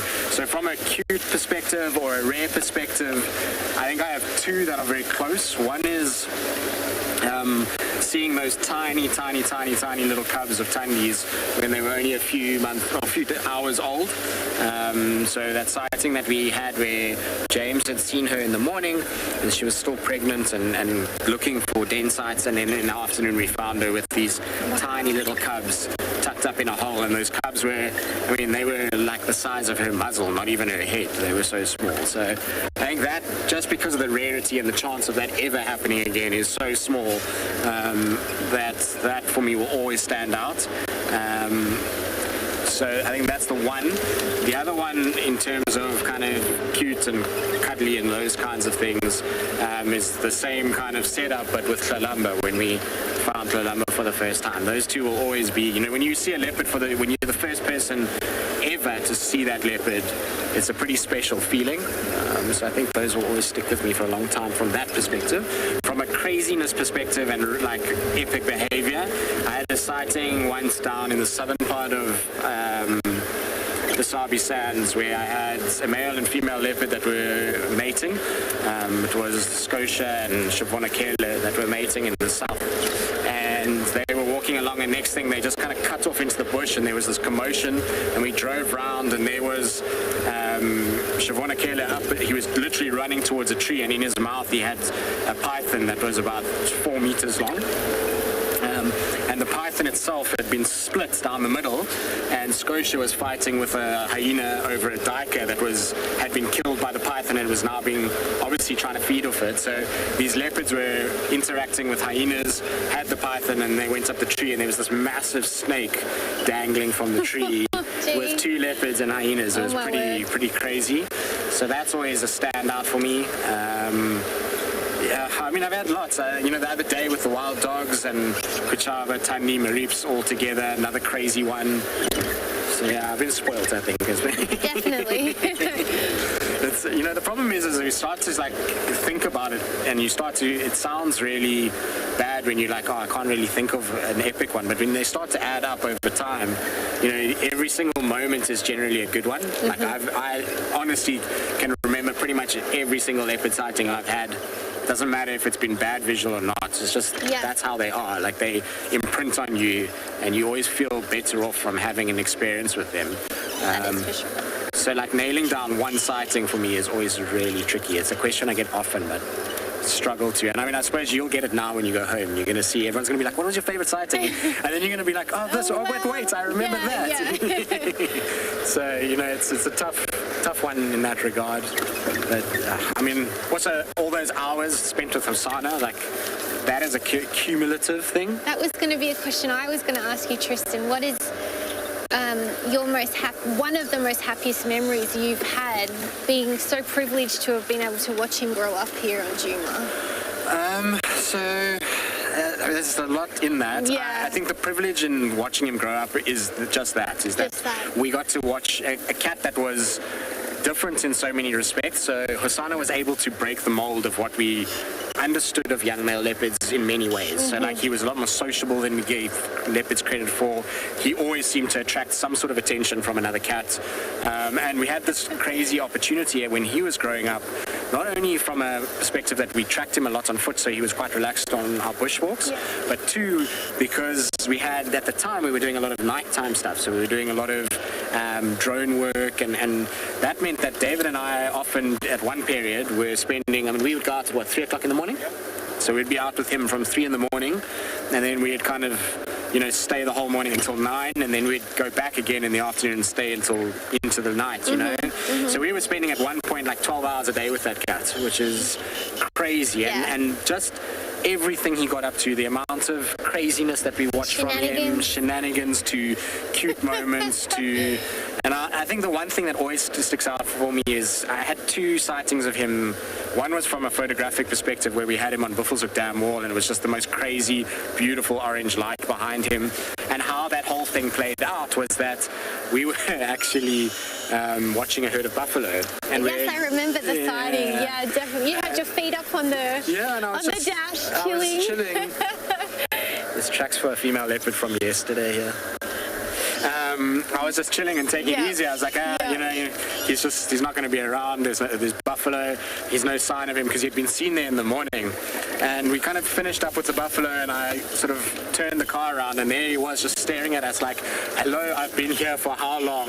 And you haven't actually noticed me, And then he went up on the dam wall, and we just had this crazy sighting of him like right here, just looking at us with these big orange eyes, So that was one moment. And the other one was actually with David. We were sitting, and this sighting had really nothing amazing about it, but it was just like one of those moments where you just kind of trigger how fortunate you are. Yeah.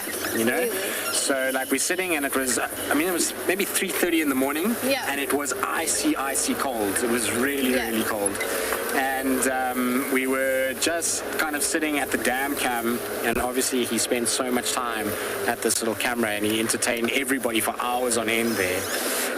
And we were just sitting, and I was like, you know what, the specialness of having spent, because it was towards the end of that period where we had spent so much time with him, and I was just thankful for the fact that every day we'd go to that dam cam, and there he would be sitting curled in his little ball waiting for us, and then we would go on these little epic adventures, where he would take us walking for the morning, and in the afternoon you'd find him, and then he'd take you walking back to the dam, and then he would lie up there, So it was like just an appreciation of the amount of time that we had spent with him, and it was like this cold kind of misty morning, and there he was just curled up next to us. I remember Jamie always referring that to Hosanna's hidey hole. Yeah, exactly. 100%. I mean, it was at one point it got ridiculous. Like, it got to the point where guys were like, I'm going to go look for another leopard because he's just literally there all the time. It was just his little spot. Amazing. And that's not something you really get to see very often. There's very few times where a leopard is going to occupy a space like that as consistently as what he did at his age. So we were very fortunate. There's some baboons there, which is not great from a leopard point of view. Typically, I find when baboons are around, leopards generally make themselves quite scarce, and are not all that inclined to be that much out and about. But you never know. They can also be a blessing, because sometimes they go up a tree and they spot a leopard from far and start to alarm call and can indicate at least that there is something around. I suspect the tracks that we saw just now must be for Thandi. She hasn't really been pushing that far south, but of late has started to. I mean, the other day we left her in the cub right here, and so that would maybe be her just doing a territorial patrol yesterday during the rain, or just before the rain, because it's been washed a little bit, those tracks. So she was also around this section, and I'm hoping, when I have struggled and we don't find a lot of tracks and it's kind of moody conditions, often my default is just to come and sit here at Chitwa on the dam.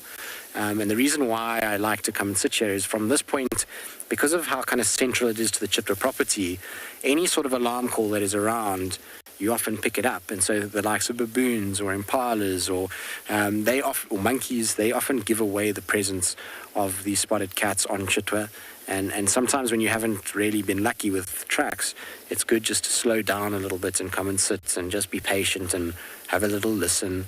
And from there, sometimes things will reveal themselves. So it's one of my kind of biggest things when I'm out on safari, is that it's sometimes good just to slow down, and to give yourself a chance to hear as well as see, Many times we're so desperate just to find a track and to try and look, and sometimes good just to kind of stop and listen rather than look.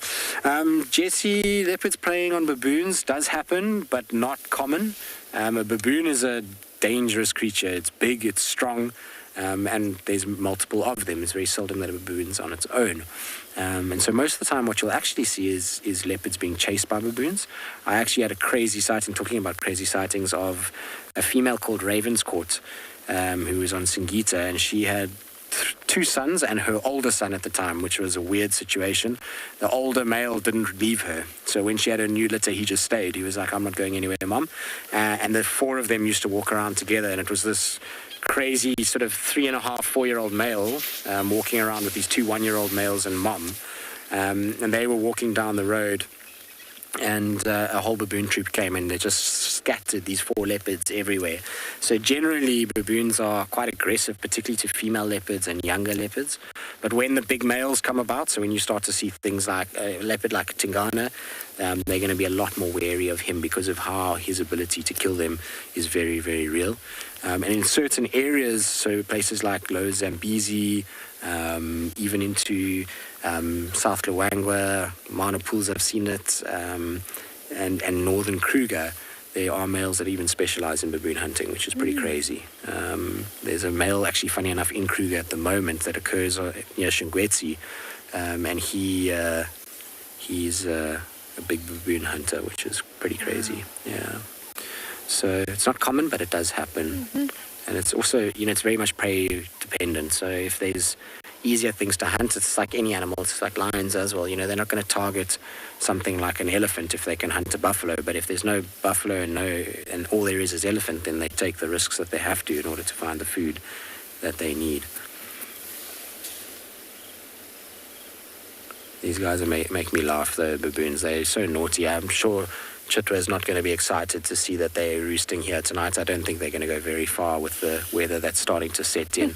The rain is coming down now and starting to kind of really blanket. The clouds have dropped and it looks as though it's going to be a sort of miserable, dreary, drizzly night, which doesn't bode well for movement of baboons. They typically are not huge fans of this kind of weather, so they're going to find the big trees that are around the camp. And they're going to go and roost there. Sometimes they'll even roost on the decks of the lodge. I remember at Chitwa we used to have big fights with the baboons.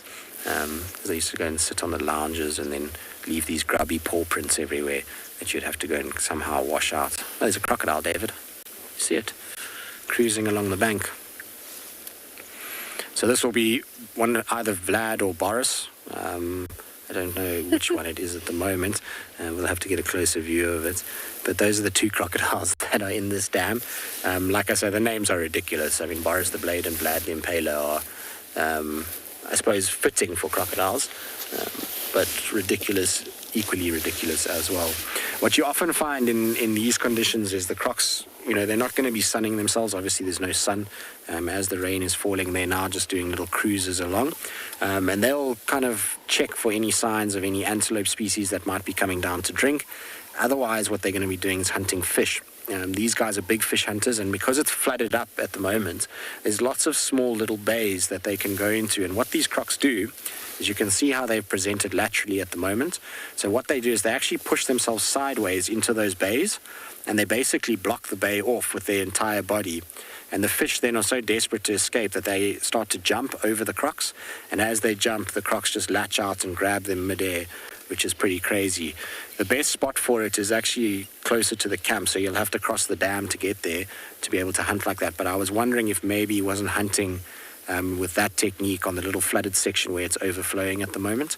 That would make a good place for a croc to be able to hunt. Now, I can't remember which one's got the missing tip of the tail, if it's Boris or Vlad, but this is the one with the missing tip to the tail. You can see just on the edge, it doesn't actually complete. Vlad is the one with the missing tip, that's right. Thank you, Jarrett. So you can see when it was swimming there that the tip of the tail is missing on this particular individual.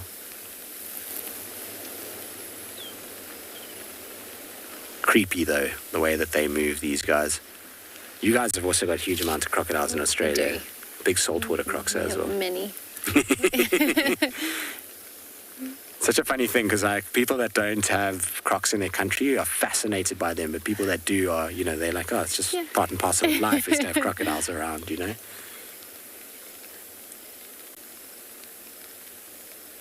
Amazes me also how effortless they are when they swim through the water, and how they just disappear too. I mean, you can see it's just kind of slowly rolling its way into the water and gone, just like that. You would never know there's a croc there if you came now.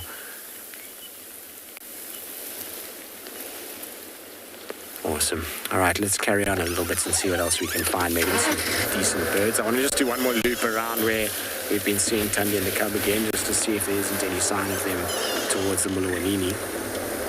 We're just kind of getting back to Hasana. I often we get to a point where it's not complacency, but you like, because it's in the moment and you're seeing him regularly, you just kind of, you're like, oh, it's awesome, we get to see this cat all the time. But now looking back on it, you know, I miss those days so much, because it was the opportunity to spend that amount of time with a leopard. I don't think I'll ever get back. You know, it's like, that's time that is as precious as anyone could imagine. And now, as time has gone on, it's become more and more evident. I mean, we often talk about it, just how fortunate we were to have that time with him.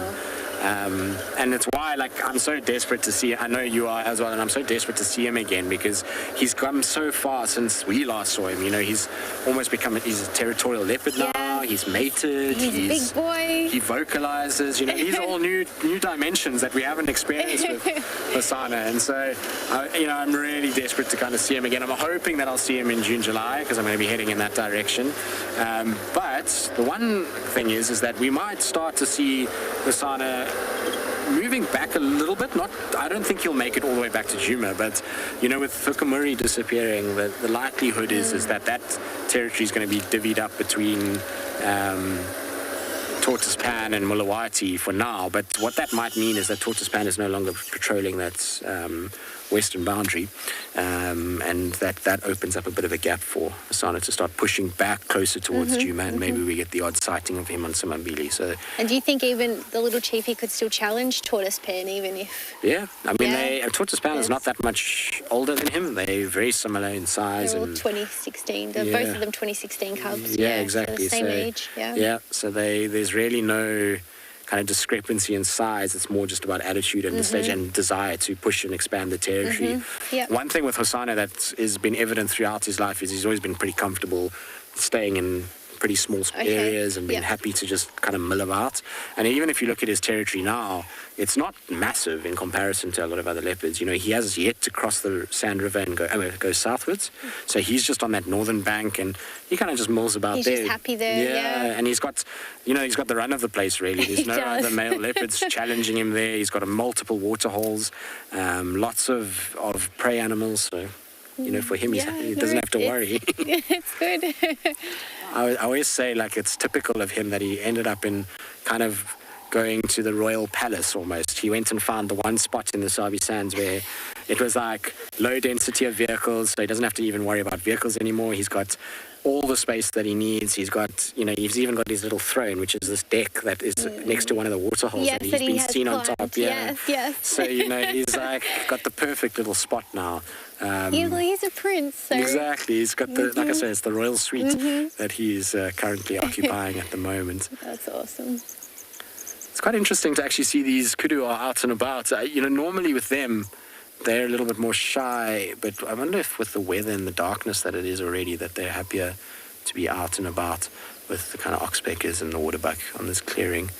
It'd be a lot more dangerous for them. And normally a kudu quite skittish as well. Yeah, normally quite shy, so this is quite relaxed for them. Yeah. All right, so we're going to carry on. Let's see if we can find any sign for our mischievous boy that's kind of never will replace Hosana, but is certainly on the road capturing hearts like Hosana did.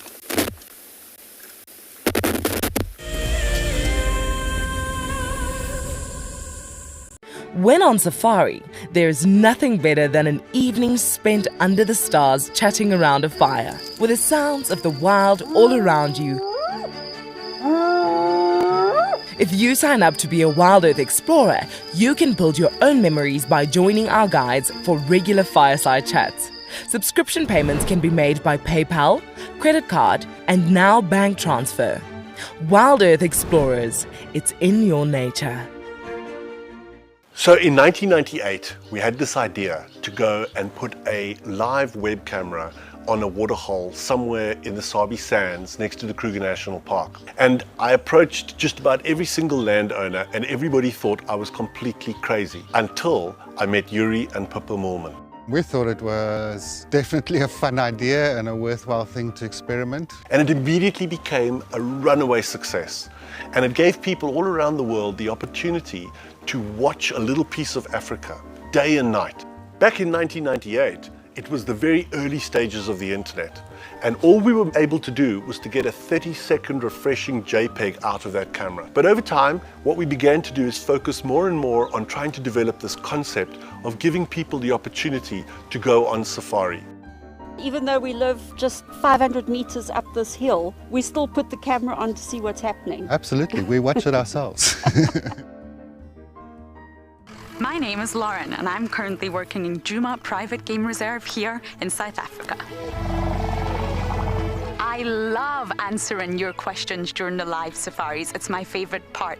It feels like you're on the vehicle with me and I'm able to teach you exactly what you want to know. If you want to ask a question on Wild Earth, then you need to register on our website. Once registered, you must go to the live safari page and ask your question below the live feed. The croc is still holding another one there.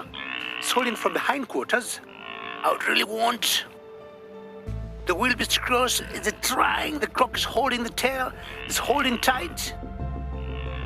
Oh no. Goodness me. Lucky, lucky wildebeest. You have another day to leave. Expect the unexpected here on Wild Earth daily.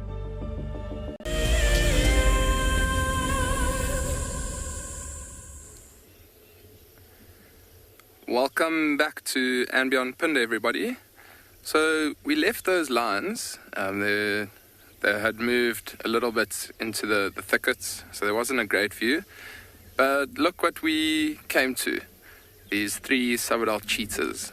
Beautifully out on this open area, just relaxing. Beautiful to see cheetahs out in the open. Not too much grass around. They're lying on that little sandy patch there. There is another vehicle moving behind us. That's why that one cheetah on the right is just looking over its shoulder. But it's amazing just watching that vehicle go by. And so this, where we are, is actually it's a private airstrip. So just grass, no tar. And I can see down at quite a distance, and it's a good area for these cheetah, because you can imagine nyalas, impalas, things like that will often at night time come to graze on these open areas. They can see much further to see things like cheetah, lions, things like that might want to hunt them. And I can see quite far off in the distance that there are a couple of impalas and 2 male nyalas. But I think I was just having a look through my binoculars, and it looks like a bachelor herd of impala, so all males, and then 2 male nyalas. And I think for these 3 younger cheetah, it's quite difficult for them to hunt a big impala or nyala like that. So that's why they don't seem too interested. And also, within this open area, I mean, these cheetahs aren't going to have too much of an opportunity to hunt those impala. But if you do look a little bit over these cheetah, I can see that it is a little bit thicker.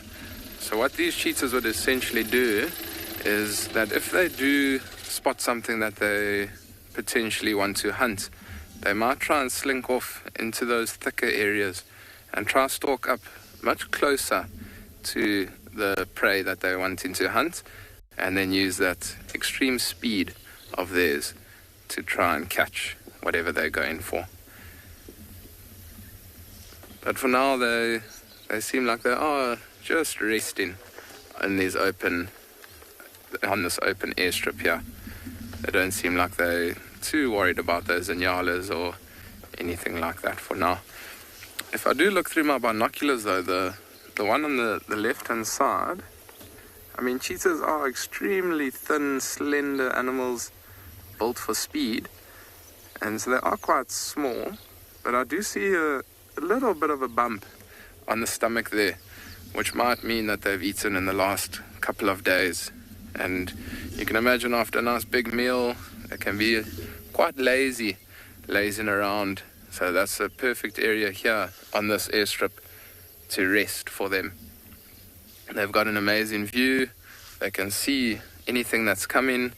So if they do need to get away quite quickly from potentially a lion or a leopard, they are able to do that from this open area.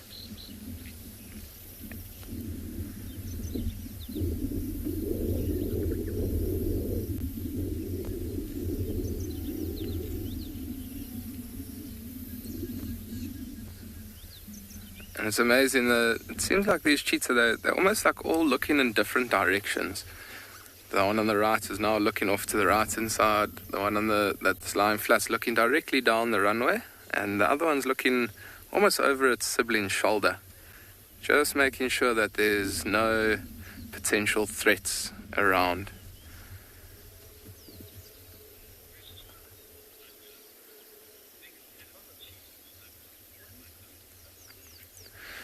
Mandla, so the biggest animal that cheetahs would hunt, so I mean for these particularly young cheetah that would most of the time be with their mother, the mom would often take down things like impala, inyalas, maybe an inyala I would say would most likely be the biggest animal.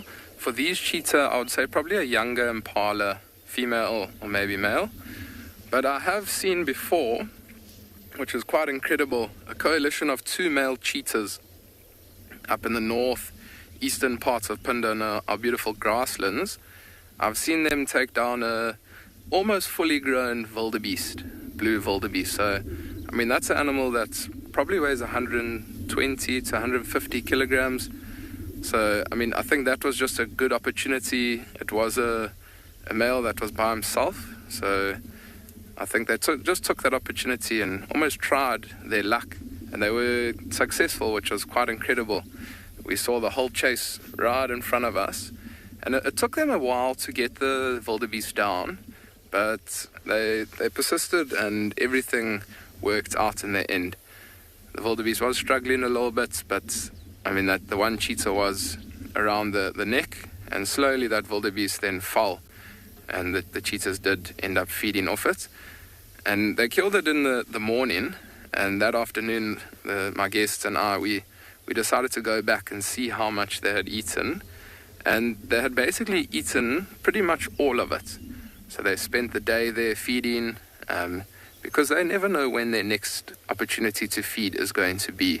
I mean, they hunt, but they're not too successful. I would say probably maybe like 30%, maybe 40% of the time they're successful. So they never know when their next meal is going to be. So they've got to take the opportunities that they get. And if you've ever had the privilege of seeing cheetahs feed, they're very clean feeders, but they feed quite quickly. Often feeding, looking up, looking around, seeing that nothing like a hyena or leopard is going to come and steal that carcass from them. And then they often feed and just move a little bit away from the carcass, try to digest a little bit, and then they'll move back to the carcass and feed, move away. And they'll do that pretty much for the whole afternoon if it is a bigger animal like a wildebeest. So yeah, that's my personal story, that the biggest animal I've ever seen cheetahs take down. But I mean, in things like the Kalahari, they might take down maybe a wildebeest, maybe a young eland. I saw the other day that cheetahs killed an eland. That's pretty much a similar size to a blue wildebeest, a younger eland, that is.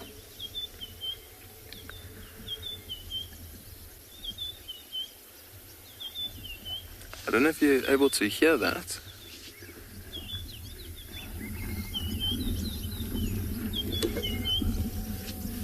But I can hear impalas off in the distance behind us, and they're what we call rutting, so they're fighting one another. And those cheetahs, they heard that and almost all looked in that direction immediately.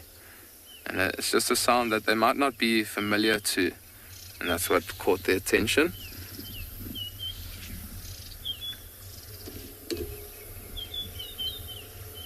So the sound sounds similar to an impala alarming, but it's almost a more deep grunt that they do, fighting one another. And I mean, we are coming up slowly to the time where they do start to to rut. So rutting season's about April, where the males are going to fight one another for territories to then start mating with the impala females. And they'll fight for a harem. So a harem's a structure, the impala's structure, that's one male to many different females. And so they're already starting to show their dominance and try and assert dominance within the bachelor group. And when they are big and strong enough, they'll then go into impala herds, where they'll then start to try and fight the dominant male of those females and see if they can kick him out and then mate with those females within that herd.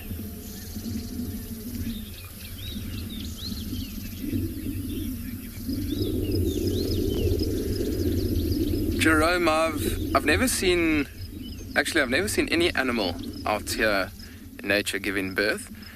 Cheetahs in specific, they're similar to lions, where they'll go into a den site where they'll give birth.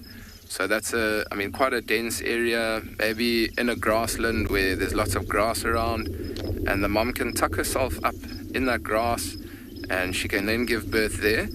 So no, I've never seen a cheetah giving birth, and I'm not too sure that there's many people out there. I'm sure there are people out there that have seen cheetah giving birth, but I think there's a small little chance that you would be able to see a cheetah giving birth, especially because they are going into that thick den site, where it's a protected area for these cheetah and cheetah cubs. At a very young age, they're very vulnerable. I mean, they almost can't fend for themselves, or not almost can't, they can't fend for themselves. They just lie around making noises and things like that. So that's why mom will tuck them away in that den site, that we call it. The youngest cheetah that I have ever seen, Jerome, is probably about 2 months old. And we actually were lucky enough to find the den site where mom had stashed her cubs, because we had seen her going in and out there, and we were lucky enough one afternoon to drive past and to see those little fluff balls all popping their heads up out of the long grass. And it was a view of maybe 25-30 seconds, and they didn't know what we were, so they basically tucked themselves back into that den site and hid away. So that's the youngest cheetah that I've ever seen. But it was still an amazing experience to just see those young cheetah, and they're almost black and white when they're born, and they're very, very fluffy. So very cute little animals when they are young. Now I can see that one on the right hand side has laid down in a different position, and I don't know, Simon, if you can see the stomach of that cheetah, and it's quite rounded. So that just tells us that they have eaten in the last maybe day or two, depending on what they ate. They're just trying to digest all that meat that they would have fed on in the last day or two. And cheetahs, they aren't animals that will often go and look for water. Something like a lion, those lions that we saw earlier, often if they have a big meal, and go look for water to drink, so it will help with digestion and all of that. But these cheetahs, they often get all their blood from the carcass that they kill. I mean, if they are walking on the road and they see a puddle, they'll most likely drink from it, but they're not going to go out of their way to try and find water. And with all those rains that we've had here on Punda, there's pretty much puddles all over the show, so if they are wanting water, they don't have to walk too far away from this area where they are now.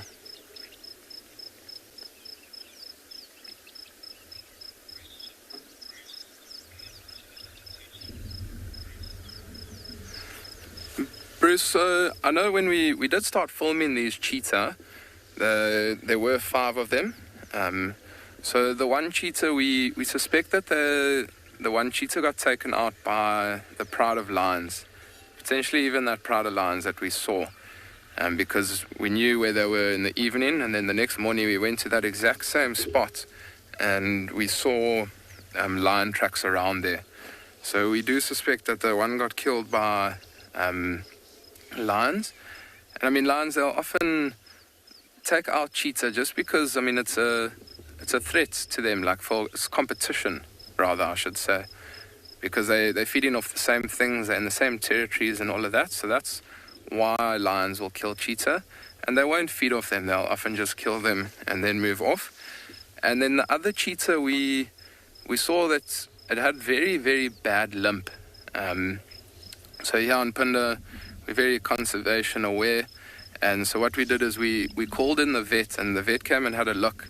And so we decided to dart the cheetah, and they took some x-rays of, I think it was the back leg. And we found out that the cheetah had broken its leg in 2 separate spots.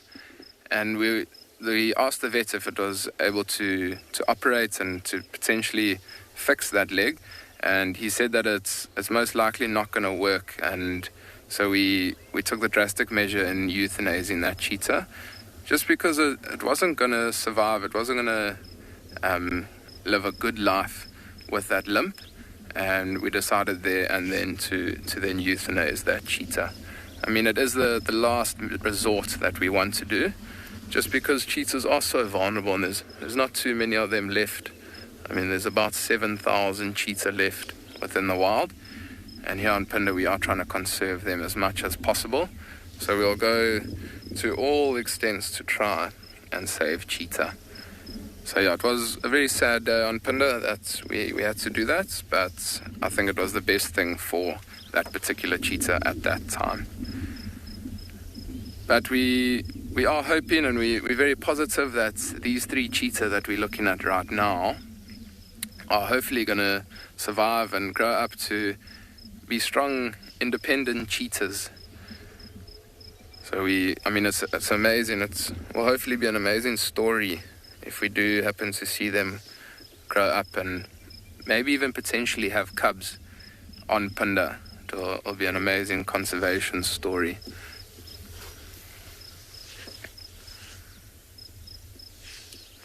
It does seem like the cheetah have started to rest a little bit. I can see one of them has put their heads down. I think this is most likely going to be the spot where these cheetah rest for the rest of the evening. So I think for now, we're going to leave these cheetahs. They seem like they are resting in this open area here. I think they're most likely going to spend the rest of the afternoon into the evening here. But we're going to continue and see what else we can find. But for now, we're going to send you over to Tristan.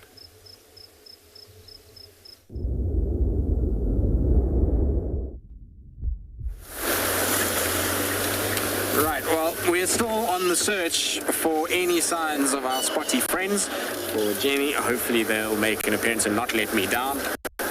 So far, very, very, very quiet this afternoon. The guys on Little Gallery and Nets and all of those areas also haven't found much. So we're trying hard. I know there's also guys in Torchwood looking for Tundi and Marips. So everybody's kind of trying to cover every base at this stage. And hopefully they'll make an emergence now while we still have a little bit of light. We know that Tundi sometimes can be tricky to find. Although of late she's been good to us. I mean, we've been lucky, I must be honest, with the 2 of them. They've really been around a lot more than the past. I'm sure, like me, a lot of you at home have really enjoyed getting to know little Marips a lot better. And to see how much he's changed and developed in terms of this cat that is now completely indifferent to our presence, whereas before he was obviously a little bit shy, a little bit wary, but in the last 4 months, maybe 3 months, he's really changed completely, and he's now like this crazy little cat that runs around. And my favorite part about him is his love of water for some reason.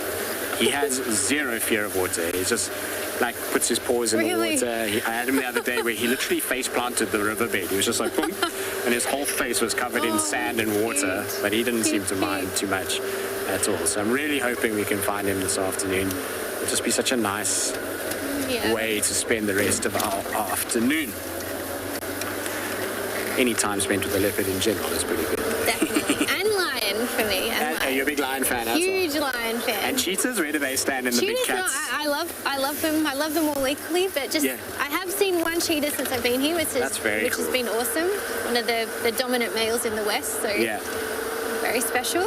Awesome. Yeah. And so the lions, favourite lion then?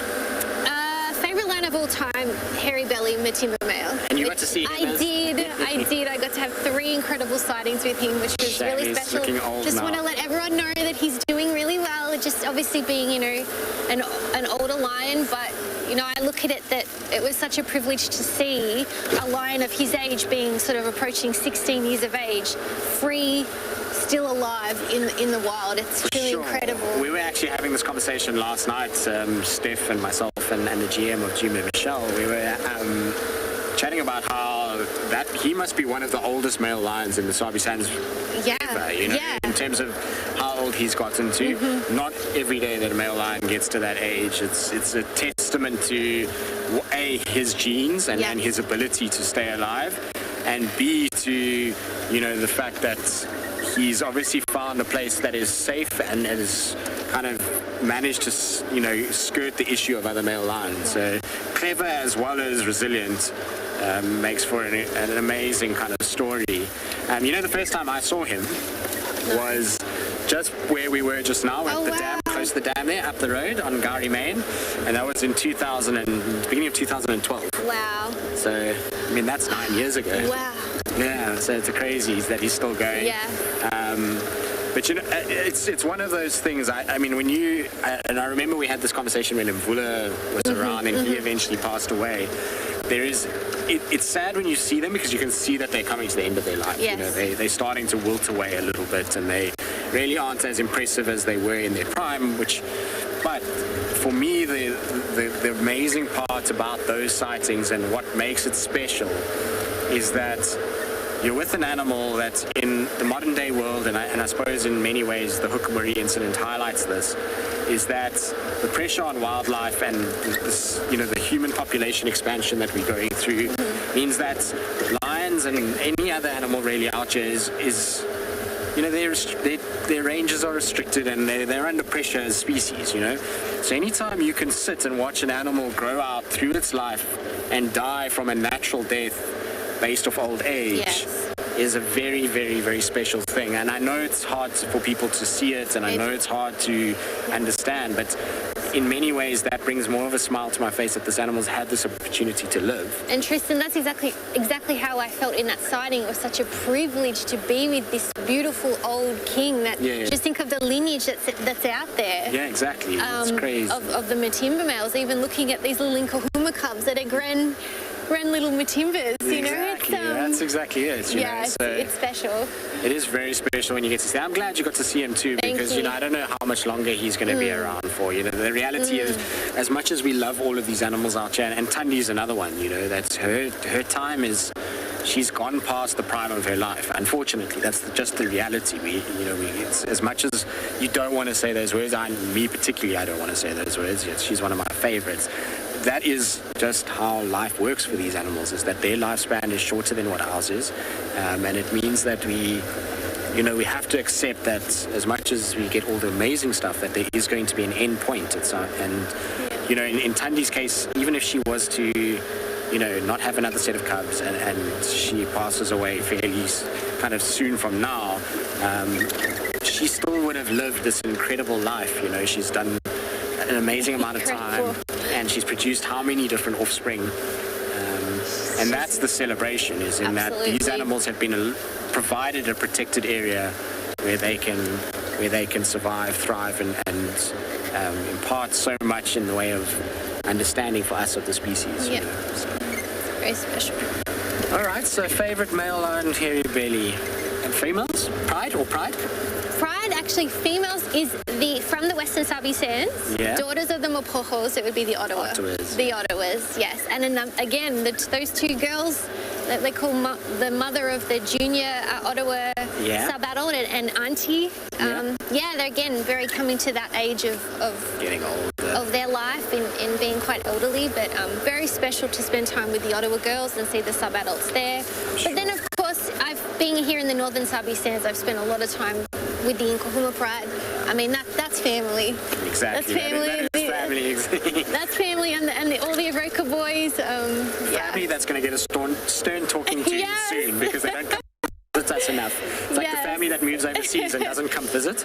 You're just aching, like, exactly. No, but they look good, and it was funny. We were chatting before about my sightings and seeing.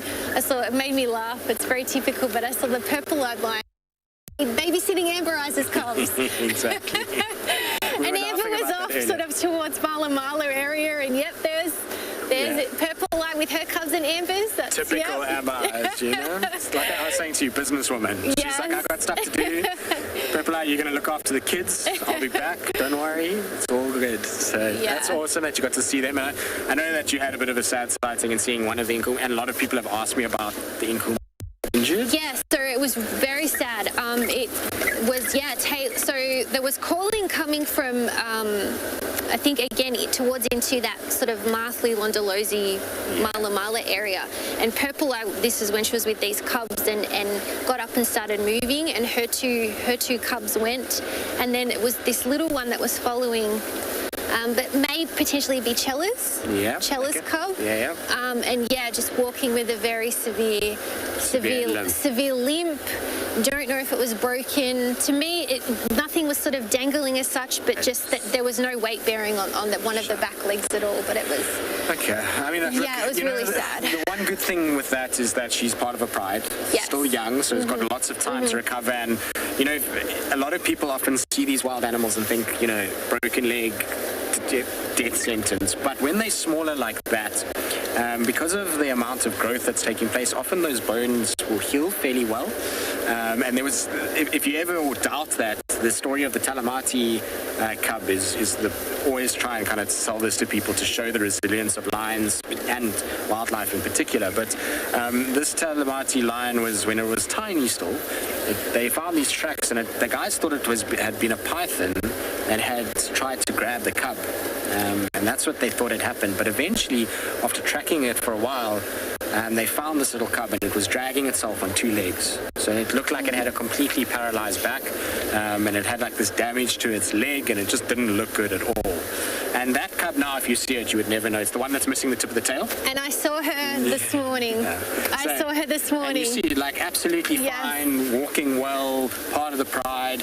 So as long as they can get access to food, and there's others that will defend them from potential threats. So, you know, as long as mom is around and aunts, and they can keep hyenas at bay, and that little cub might make a recovery that will surprise everybody. And what I had heard from the previous lodge that I'd stayed at, that apparently she was keeping up with the pride. Okay. So, well, there we go. I mean, that's already a big positive, you know. So as long as that cub has the strength. And the lionesses were around her. And, to keep up with the pride, then the chances of survival is actually a lot higher than people realize. It's so difficult to see it, though, because you think, oh, this poor little cub. It's, you know, it's in pain, but unfortunately, that is the nature of a wild animal. They have a hard existence out here, particularly for lions and hyenas. They have far less self-preservation than what a leopard does. A leopard will shy away from most things to try and kind of stop getting injured. So they're very calculating and clever in that regard. But lions, you know, they compete heavily at carcasses, and so even when they're not trying to hurt each other, they can. You know, there can be eye injuries, there can be front paw injuries by they swat out and the other one bites them or something like that. So you've got a lot of those factors that happen with them, and then obviously in hyenas' case, we know they're just crazy and can take a beating second to none. So, you know, when you see these injuries, they often look a lot harsher, and for us as humans would be really big catastrophic problems. But for these animals, they don't have the ability to go to a hospital, set the bone, sit on their couch for a few months. They just got to ride it out, and either it heals, or unfortunately, you know, they succumb to the injury via whatever happens to them. So it's sad, but it's part of being out here. But it's nice to have an update, because obviously for us, we don't necessarily get enough updates about them, and it's difficult to always piece the information together. So having you tell us firsthand is very good. So thank you for that. You're welcome.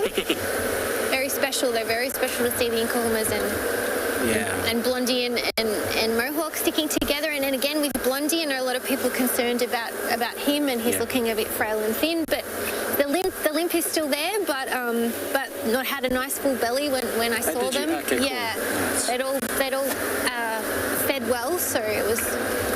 He was looking good. I mean, we were chatting earlier as well, and I've spoken about this a lot lately. Is the breaking up of the prides based off the numbers? So it's like the numbers are getting too big now. So they are struggling, all of them, to find enough food to sustain themselves repeatedly, day in, day out. And that's, I think, part of why the evokers are looking a little bit thinner. Even the lionesses, it's summer now. A lot of the animals are much stronger. It's hard conditions for a lion to be thriving in right now. But they'll bounce back. They're, like I say, they are seriously resilient animals. I remember we had a lioness down in Lion Sands, and I've told this story before too. She had a dislocated leg, completely hanging. Wow. And a year later, she was walking on all four legs. It's amazing. Like she never had a problem, So yeah, look at the Birmingham young male. Exactly. His recovery is phenomenal. Yeah. Exactly. So these things are possible to kind of heal, and as long as they've got the pride around, then generally the chances are that much better.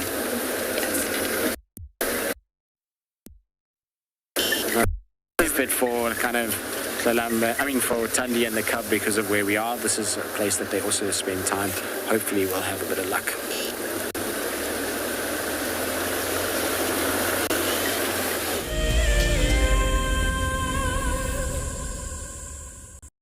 February is the month of love, and nature is no exception.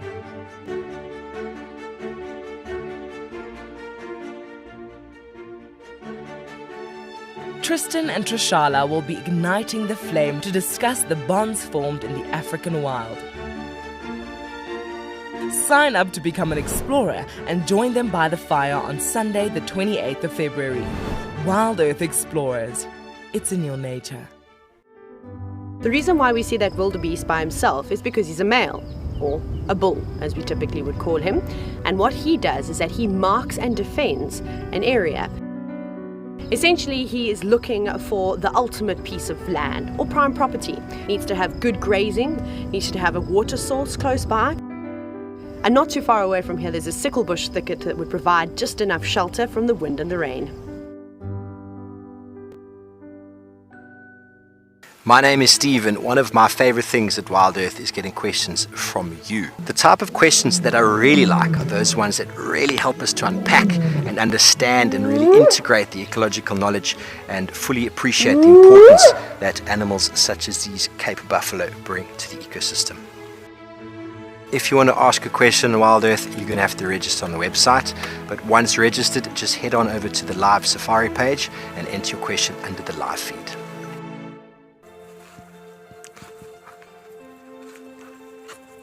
Hello, Mama.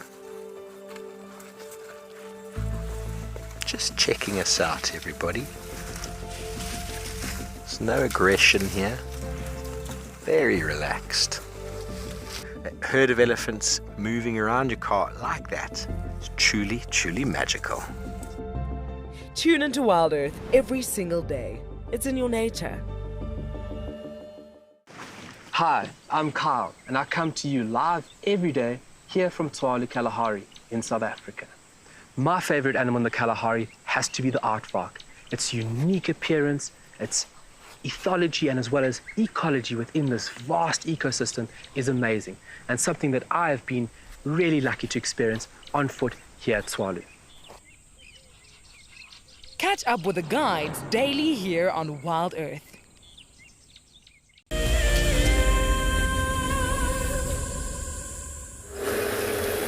There's still no sign of our spotty cats of Chitwa.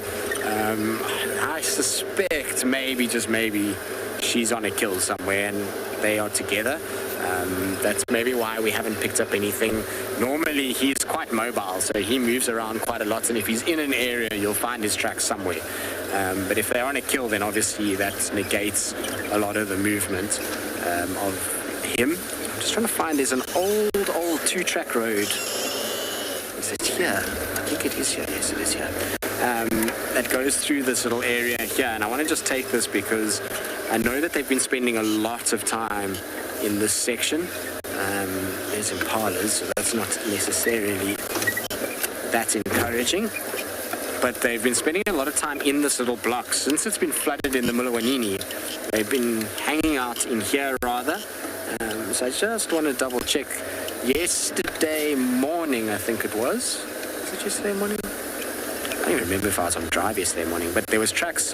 One of my last drives that I did, not yesterday afternoon, there was tracks for Tandi in this area kind of coming into the block here. So I was wondering if maybe she didn't just leave little Marips here somewhere and he's just taking it easy and chilling, and she'll pop out.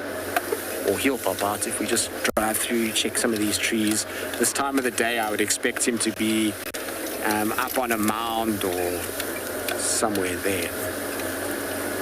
Vicky, do leopards ever hunt in pairs? I've never personally seen a cooperative leopard hunt where it's actually confirmed as being cooperative. I've seen two leopards in the same place after a kill has been made, but never a cooperative leopard hunt, if that makes sense. So no is the kind of 90% answer, but there is always rules that are broken, and wildlife doesn't stick to rules. We know that with particularly leopards.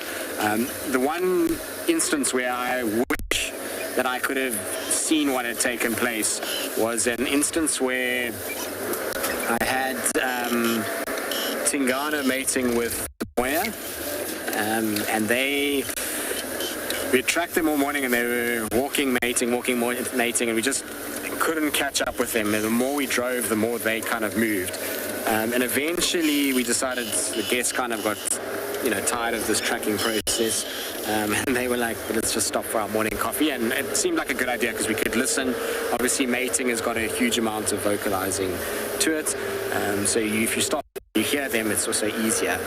And in that space, we kind of heard some commotion, and we went driving as soon as we packed up, and we found Tingana standing over a giraffe, a young giraffe, and Moya next to him. So whether the two were involved in the kill, I don't know, but they were both there, they both fed off it, and they were both standing next to the carcass. So I honestly don't know whether or not they cooperatively hunt, but if that was the case, that's the only time I've ever kind of had an inkling that it might be possible. Generally, you just don't see that kind of behavior from leopards.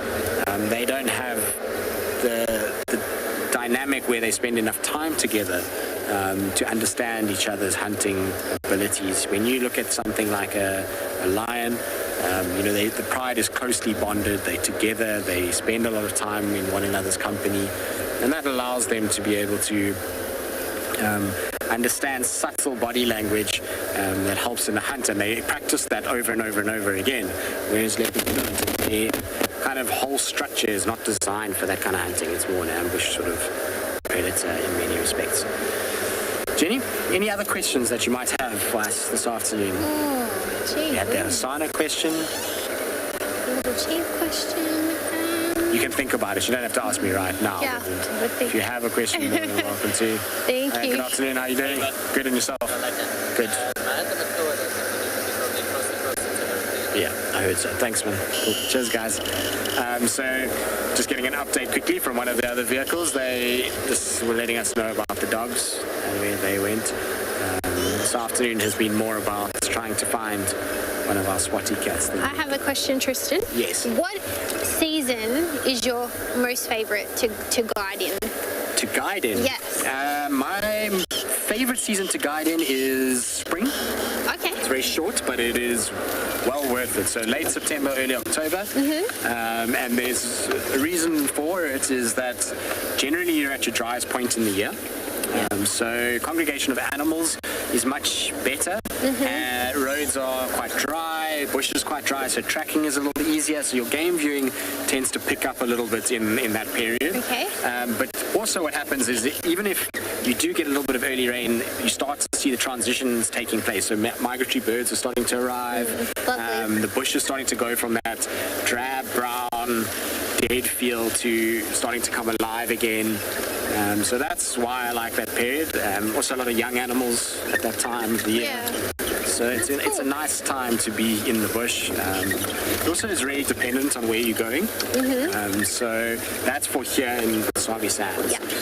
If I was going to say something like East Africa, it depends on what you're trying to get out of it. So if you're going for migration, are you going Tanzania or Kenya? Because that'll dictate times that you're there and which sort of season you want to be there. And that's pretty typical of a lot of the reserves. So like Mana Pools also September, October, really good time. Delta is actually a little bit earlier than that. You want to be there more in the winter months, and the Delta as the flood levels or the channels start to rise. That's really a nice time to be there. So yeah, it's really just dependent on the venue, but for me here in the Tswalu Sands, September, October. Okay. Yeah. I like summer. I do like this time because I enjoy birds. And I enjoy the kind of insect life that we have from a sort of bushwalk point of view. But from a spending time with leopards point of view, it's severely inhibits our ability to do that. So. I know that I've seen more lions on my trip than leopards. So I've seen quite a few, but I've had incredible, I've had very good leopard sightings too, but definitely spent more time with lions. Been crazy busy of late. Even here, the lion activity has really increased, which is nice, but the downside of a lot of lions is that the leopard numbers tend to just taper a little bit. The leopards, when they hear lions roaring and they see lions and evidence of lions a lot, they typically move off. And I actually suspect the other day we had the Nkahumas on a kill here on Chitwa Open, and there were tracks for Tandi in the area. So I have a theory that maybe it was, sorry, there's a big branch that came up, I thought it was a snake. Maybe it was Tandi's kill that was taken from her, because it was right at the base of the Marula. So, if that's the case, then she's immediately going to go and find her cover and move out. She's going to go and reposition and try and just stay away from the lions as much as possible. I think if you leopard viewing wise, the drier, the easier it is to find them for sure. It's, now it's, as you've seen with the number of the cats that you've seen, they take it 2 steps into the long grass and it's just like gone, Stalking impala and then gone, exactly. So even in an area like this, once they just get off the road, your chances of being able to actually follow them is so compromised. That's true. Because of how wet it is at the moment. That's not to say that you don't get good sightings. I just find that the leopard sightings now, while you might see a lot of them, the quality and the length of the sighting is generally far more reduced than what it is in those drier periods. That's why it's a high season, like people come in the winter months because of it.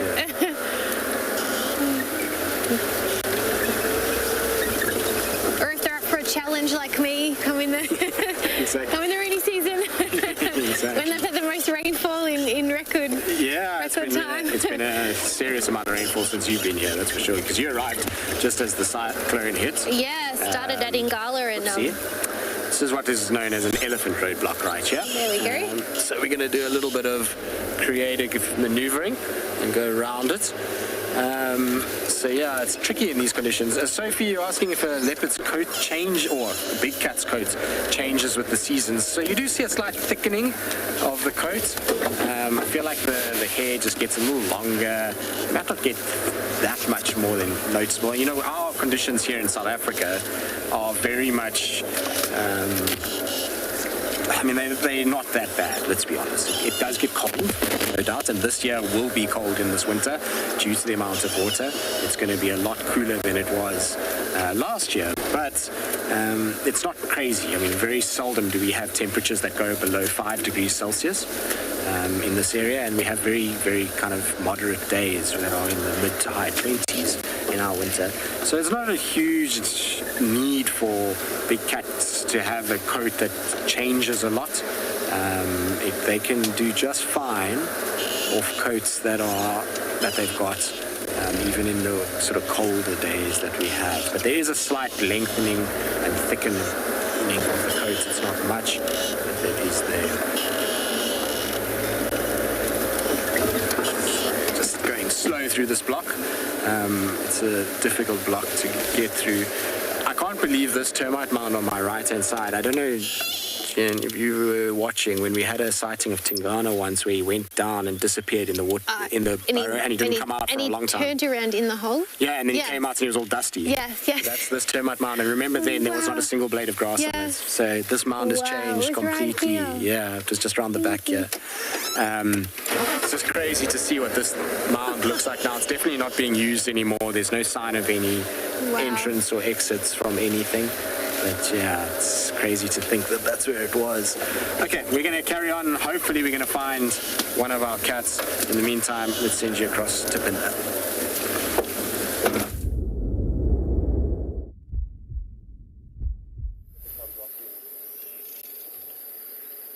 Welcome back, everybody. We've come back to these lines and look what we have. Male line moving around a little bit. He's just moving into the drainage line on the right-hand side of us where that buffalo carcass is. But how beautiful, look at all the cubs out in the open. And as it is getting a little bit cooler here at Pinda, starting to get a little bit dark, you can see the cubs. They might even start moving towards that buffalo carcass.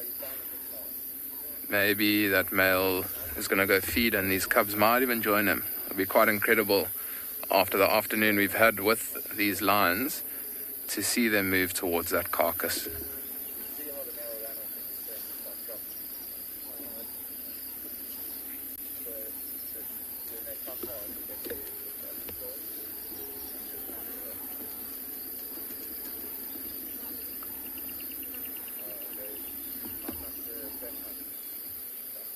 Yeah, beautiful. Look at that. All lying down together. I think they're also quite inquisitive of where that male's gone. They know that there's a carcass there, and they might not want to get too close while mom's just lying down. But maybe if they hear that crunching of the bones, eating the meat, maybe even tearing the meat off the bone, that they might start to go towards that carcass. But I mean, looking at them, they all do have very, very full stomachs. But as youngsters, they'll be able to feed all the time. And I mean, since we've left them, I asked some of the other rangers, they haven't gone to the carcass. So this would be a perfect time for them to maybe get their early evening snack. And I can hear the flies around that buffalo carcass. It's just off into the drainage line on our right-hand side. I can see the other male has just got up a little bit further ahead of this other vehicle. Maybe he's going to come and join this male. Should we try and reposition?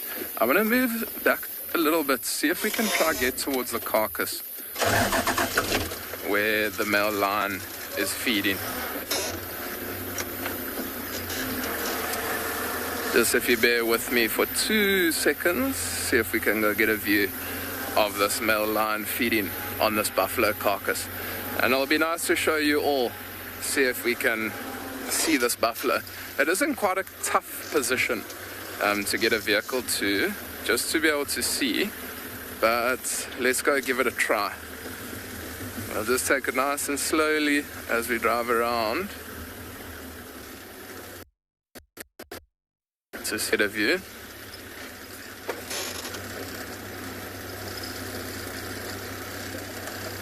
I can see the other male on the other side also. I'm just going to drop into this drainage line a little bit and potentially see if we can get a little bit of a view.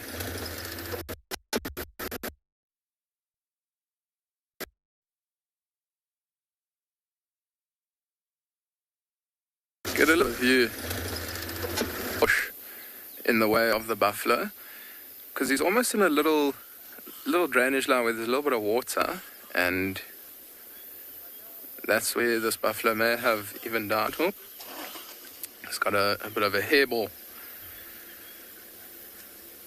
And it'll be nice to see. I can just see the other male is just behind the bush, moving a little bit.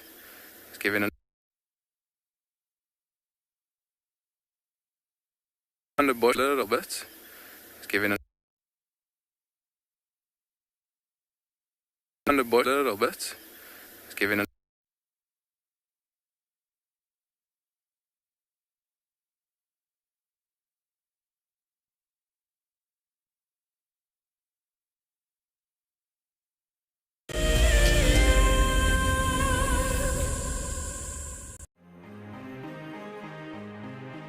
Hi, I'm Sue. I'm from South Africa and I'm the incredibly lucky winner of the Tswalu competition.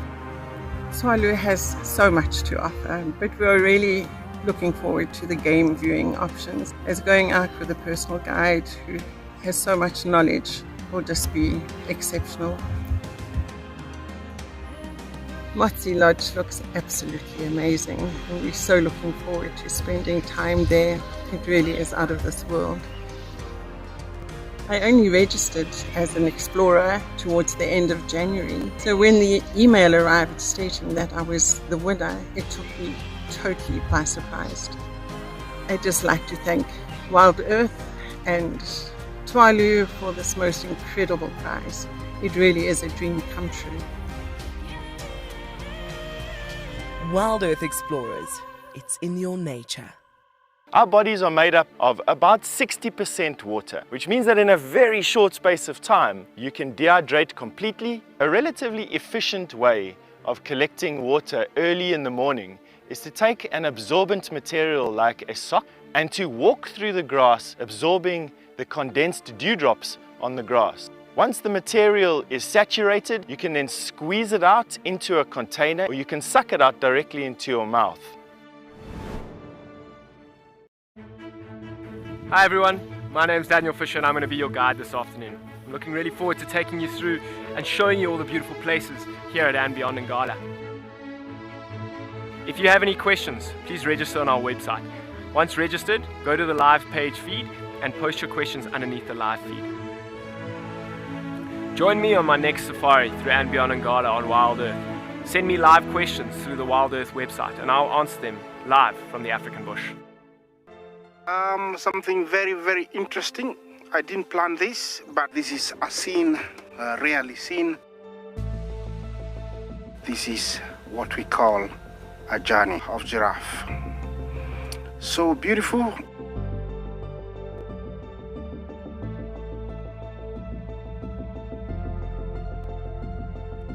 Tune into Wild Earth every single day. It's in your nature.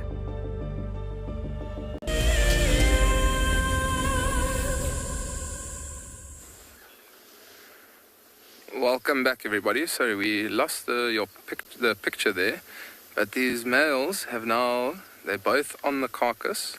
They're actually trying to drag the carcass as we speak. I mean, you can see the buffalo there, you can just see the hoof up, and the male's been moving around quite a lot to see where he can go and get the best angle to feed off this buffalo. You can see he's almost indecisive of where to go. It seems like they're actually almost trying to drag the carcass out of this little wallow. Because, I mean, they want to be able to feed in the most comfortable spot possible. You can see him now coming down. Oh, he almost slipped there. Look at that. Male lion on a buffalo. Maybe he's going to try open up the carcass there on the shoulder. Yeah. He's using that almost razor-like tongue to try and take off all the hair, even try and maybe grate the skin away a little bit to try and then bite through the carcass. Yeah, so if you are a sensitive viewer, for now, I would just look away for a little bit. It might get a little bit gory as we go on if he does start to open up this carcass.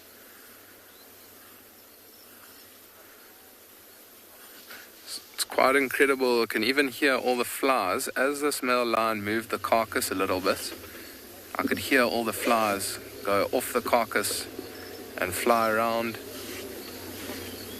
I'm going to keep quiet for a little bit here if we can hear that male lion licking the carcass.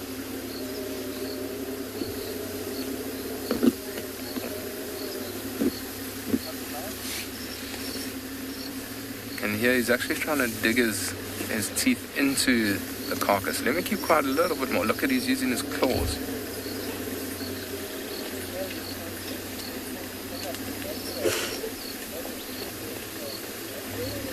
You can see the other male's trying to get exactly where this male is. But if he does try and open again, I'm going to just keep quiet and just listen. Maybe even turn your volume up a little bit on your TV.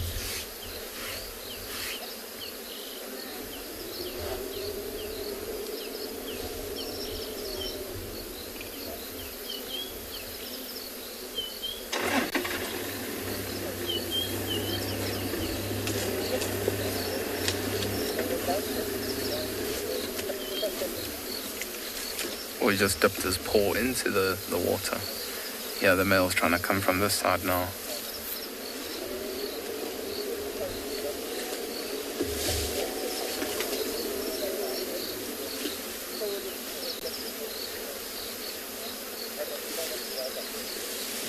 And you hear his paws swishing around in the water.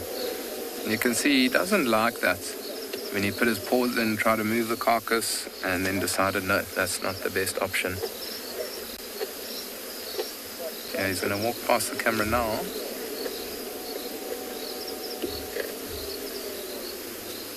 He's just smelling the ground, not too far from us, and you can hear the crunching of the bones.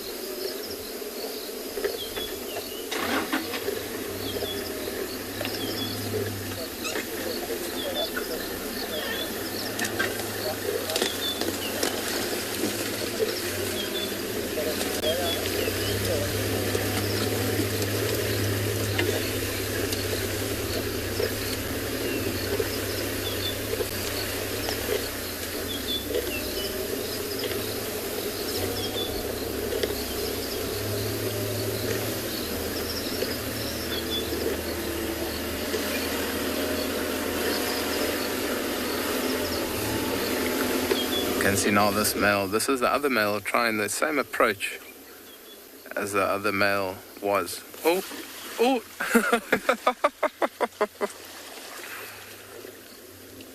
Sorry about that, he fell into the water, the carcass moved. And he's not having fun right now.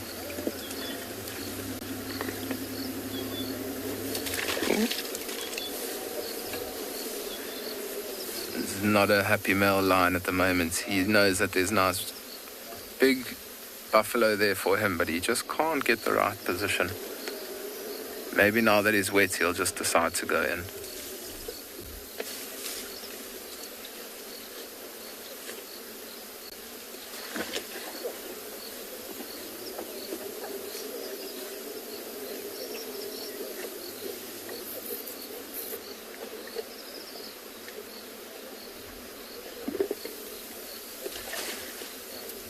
It's amazing sometimes in nature just to keep quiet and just listen what's happening around. I mean, you can hear him using his carnassial shears to crunch through the bones, hear the water swishing.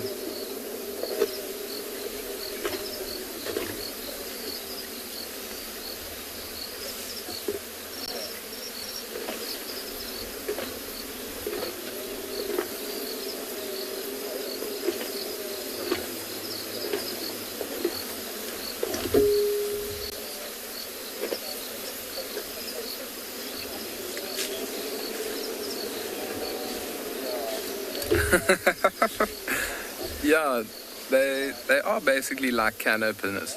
I think they're much sharper than can openers, but that's exactly what they're doing. Can openers are used for cans, but these male lions, their teeth are adapted to be able to open up carcasses such as this buffalo.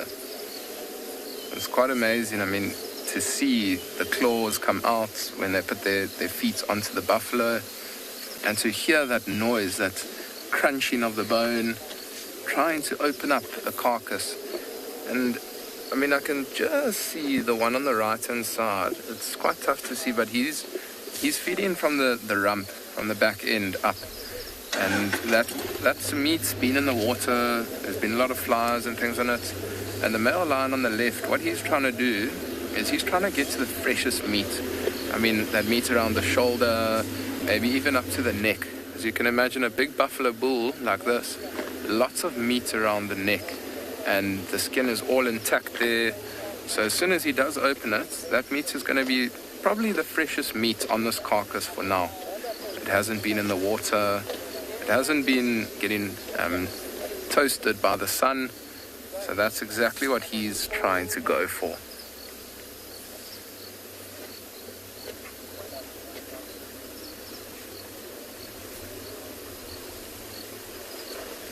It is also starting to get quite dark here at Untitled, and where we are is surrounded by trees and things, so we are starting to slowly lose light.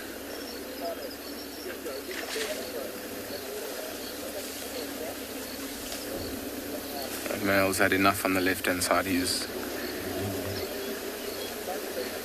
almost looks and sounds like they're getting a little bit frustrated that they can't get to that carcass.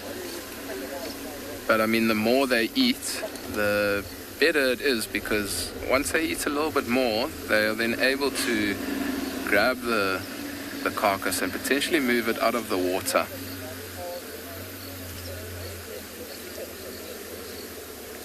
And so if you can hear the vehicles moving around, it's just in such a tough spot, and everyone's trying to get a better view of these lions feeding.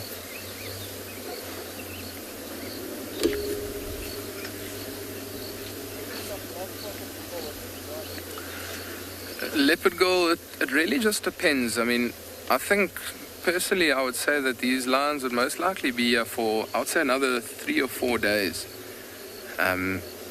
A buffalo, to sustain a pride of these lions, so it's 2 males, a lioness and their cubs, I think most likely 3 or 4 days from now they'll be still here, I think. And I mean, lions, they'll feed on rotten meat, they're able to digest pretty much anything. So, I mean, even if it does become very hot, oh, there's the lioness. She just came in and the male almost chased her off.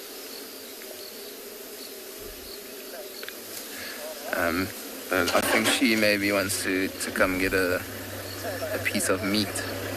But yeah, I would say probably 4 days would be a good amount of time here. I know they have been here for 2 days, for 6 days with these particular lions, but depending on the amount of lions in a pride, that would depend on how long they would be able to feed on it for. I mean, a pride up in the Sabi Sands, say that's 22 lions, maybe 25 lions, they might feed on a buffalo for 2 days and then be done with it, just because they've got many more mouths to feed.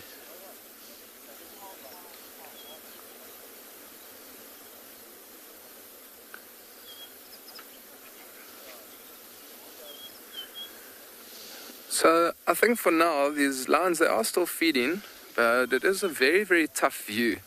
I think we're going to leave these lions to feed into the night. Maybe we can even come back in the morning and see what they're up to. But we're going to send you over to Tristan, see what he's got.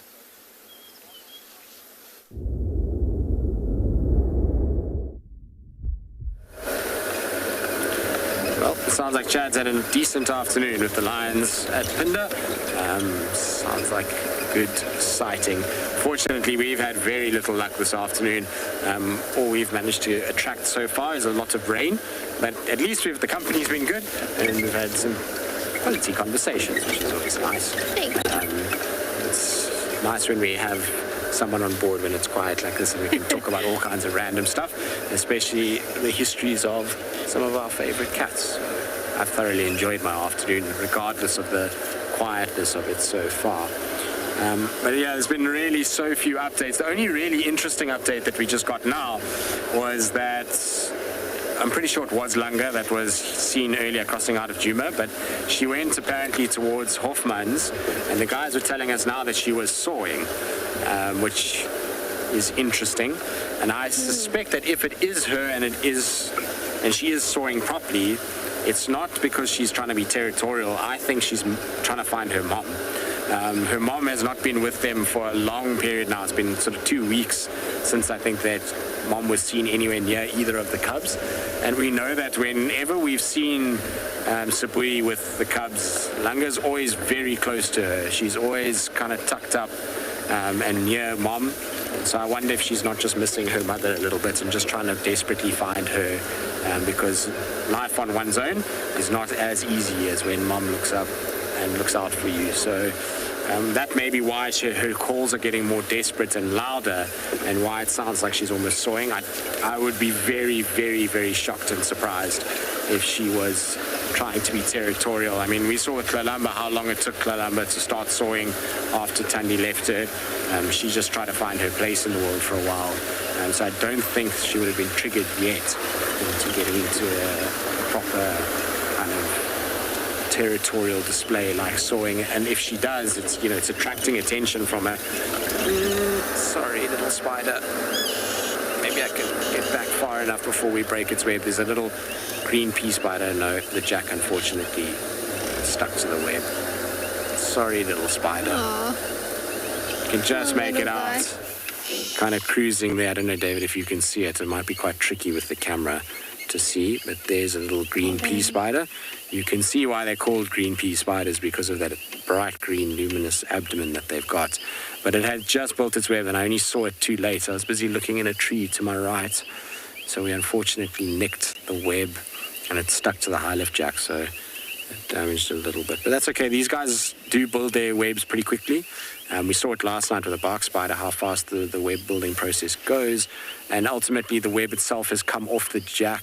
Has it? Oh, no, it's still stuck there a little bit. I'm just going to go back a bit, just so that I can get the web off, so that if it needs to, it can just kind of salvage from the web itself, and then be able to rebuild.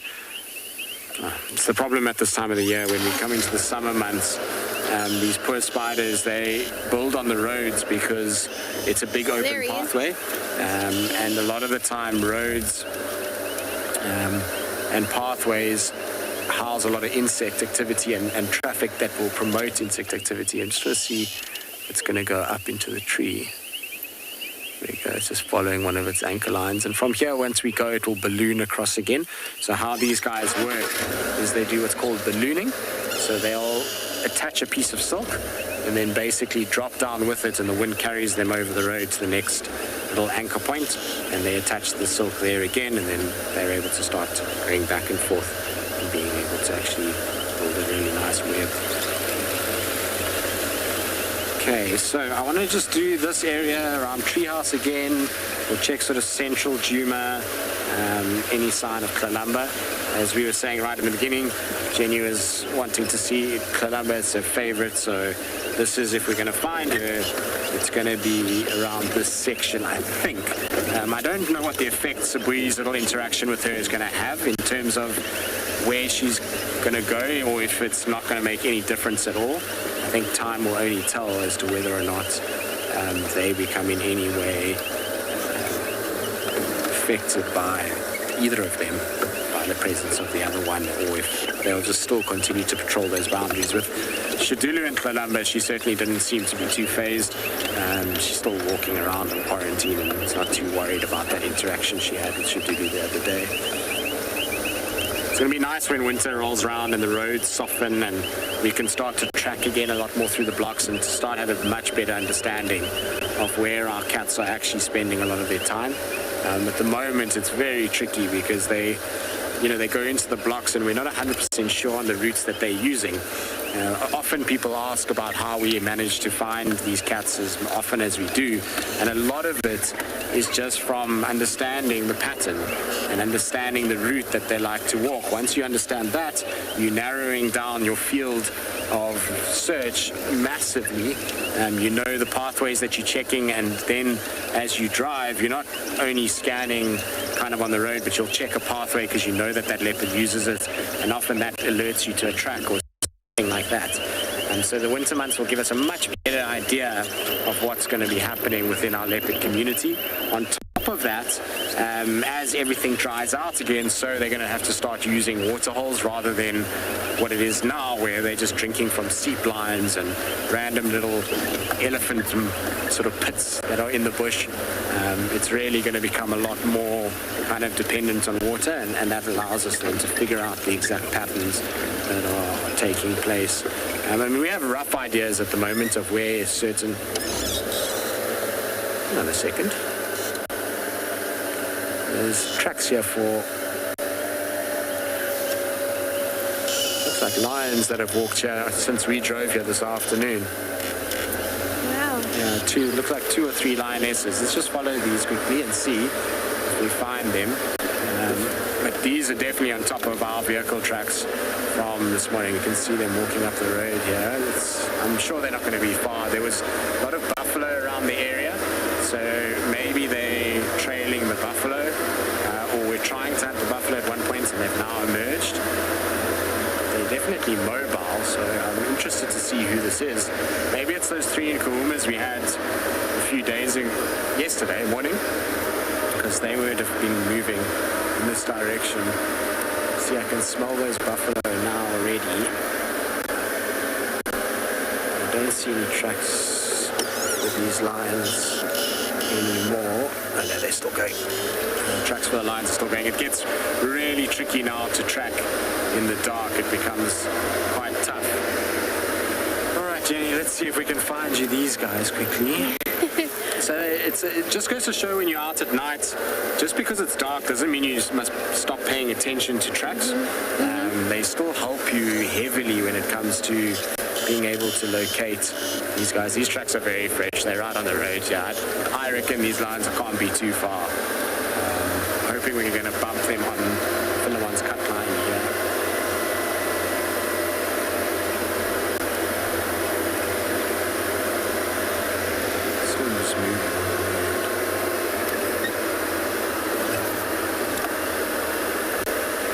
Maddie, who's 9 years old, you want to know how many lions are living on Djuma. So, Maddie, it changes. Lions on Djuma move around quite a bit. They don't always stay in the exact same place. They like to try and find as big an area as possible to go and walk around in. And so some days we might have 16 lions on Djuma. Some days we have none. It just really depends. But basically, Maddie, we see 3 different prides on our Djuma Traverse, and that is essentially the Nkuhuma pride, the Torchwood pride, and the Talamati pride. And those 3 prides then have males that look after them, which is called the Avoca males. So I'm just trying to check the tracks now carefully. I'm thinking they've gone on this road here, but it's difficult to see, obviously, because of the time of day.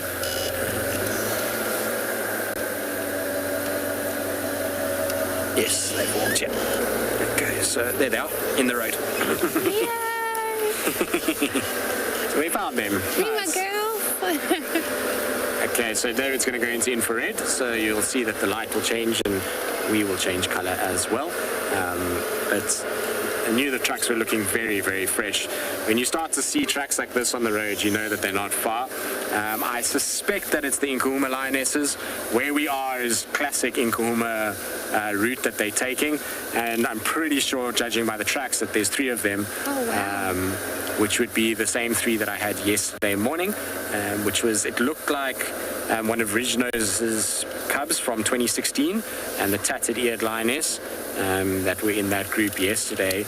But we guys will double check and we'll be able to see. There we go, Jenny. So Nkuhumas is not the worst. I mean, you said you're a fan of lions. It's not Kalamba, but at least it's really nice to see these guys. It just goes to show we must have driven past them this afternoon at some point. Yes, there's definitely 3 of them. Yeah. Yay. Thank you. No problem. That's awesome. It's so cool. Like, it's one of my favorite things is when you see a track and then you follow it. It's like that anticipation and build up of excitement, and then eventually that kind of pay off when you come around the corner.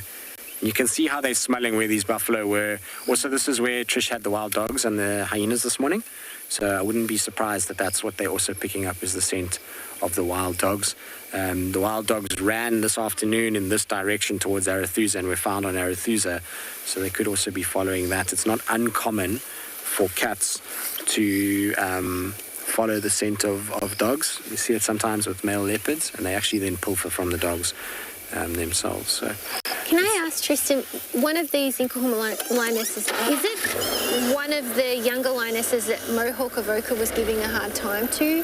Sort of that had left with the Nkuhuma young male, like his sister? I just wondered if this was... I'm not sure, to be honest with you. And if she's back with the pride, yeah. So that whole process happens quite a while ago, obviously, because, you know, that. And then since then, I've seen so little of the Nkuhumas. Yeah, I actually have very little idea of who's been moving where. But potentially, I mean, we'll turn it out to the viewers as well to try and see if they can ID who we've got. It's tricky in this light. But yeah, it could be one of them. Just wondering. Yeah. So I know she was sort of not with the pride, back with the pride, and yeah, she was all over the place at one point. Shame, she had a tough time. She tried to cling on to her brother a little bit, and then when he obviously went off towards Singita, she didn't want to follow that far and kind of came back to the pride. But I'm just going to go forward a little bit because the other two are just in front, but they look like they're going to cut off now. I think they've just heard something. Their entire demeanor has changed, the front two. Like they've spotted something or heard something. I don't know if maybe the buffalo are still around. It's possible because they were on Kalahari Main this morning. They definitely are moving quickly through this block. Now, normally if buffalo are close by, you hear them.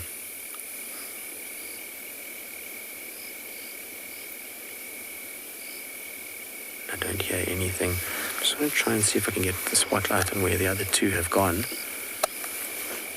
They've already disappeared into the thickets here. This one's going as well. Alright, so let's just try and keep up with them. I always a little wary of following hunting lions at night.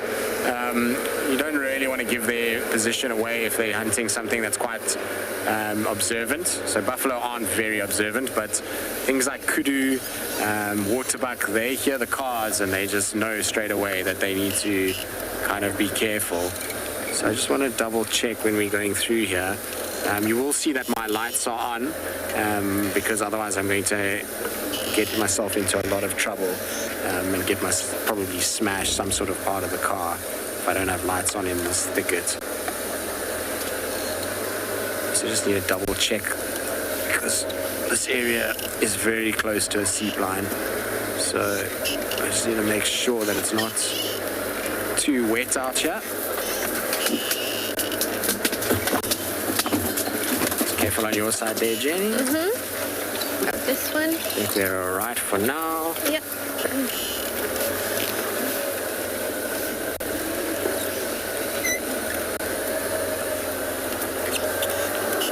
I've lost them already.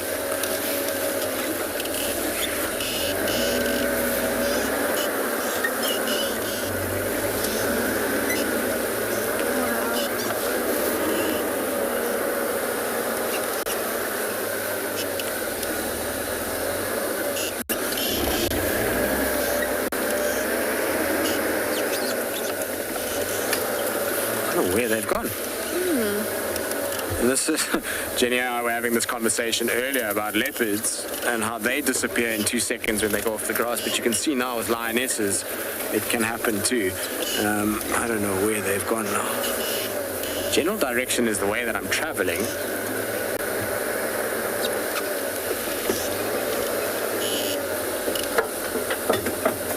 It smells very much like buffalo in here, so I don't know. Maybe that's what they're picking up on as well.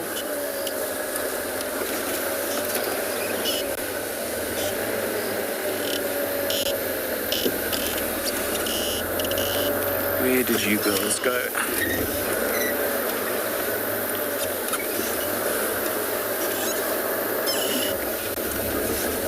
I'm just going to turn a little bit this way in case they turned. Almost looks like that one lioness was cutting kind of back in the direction that we came.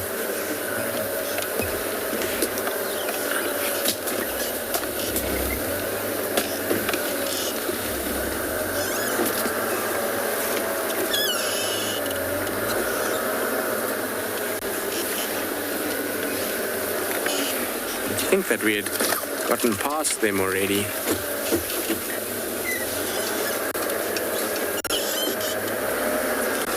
Jerome, yeah, some leopards will. If they don't want to be found or if they're skittish, they will avoid the cars. Anything that's not that habituated, so we're going to have to just drop our antenna here, sorry, Darby, will immediately try and kind of get away. So a lot of the nocturnal species, so things like porcupines, aardvarks, caracals, servals, they often will try and avoid the vehicles. They hear it coming. You can see with these lions, I mean, they were just plodding along the road. They're not worried about the noise of the car. They would have gone off the road long before and we wouldn't have seen them. So yeah, some animals do try. Skittish leopards, when we were doing that, I was talking about it earlier, when we were doing the drone work, the nighttime stuff, we had some crazy footage, and we subsequently, it must have been Mulawati. Is that them or a termite? No, it's just a piece of leaf of Mulawati, and it was one of our vehicles trying to find, because this drone had spotted this leopard. And we drove into the area, and you could watch how this leopard would just wait for the car to come. As the car got closer, it would just go around the back of the car. And then the guys would say, no, the leopard's behind you. The car would turn around, and he would just go around another bush. And he would just constantly keep looping, just out of range that you couldn't see him. And he knew exactly where he was going, how he was doing it. And eventually it got to the point where the guys were just like, this is not working. And moved off. So, you know, it's... if they don't want to be found, they don't want to be seen, you've got no chance. Like now, almost. It's so thick at the moment, and obviously have very impaired vision in the dark. As much as we have infrared and these kinds of things, it's tricky to be able to follow lions like this at night. I mean, that's where we went through. I don't know where they went, because they were kind of right in front of me, and then it wasn't like we were far behind that lioness at all. Just disappear. I know that often when they take this route, I know exactly where they come out, but it's going to take a while for them to actually get through to that point.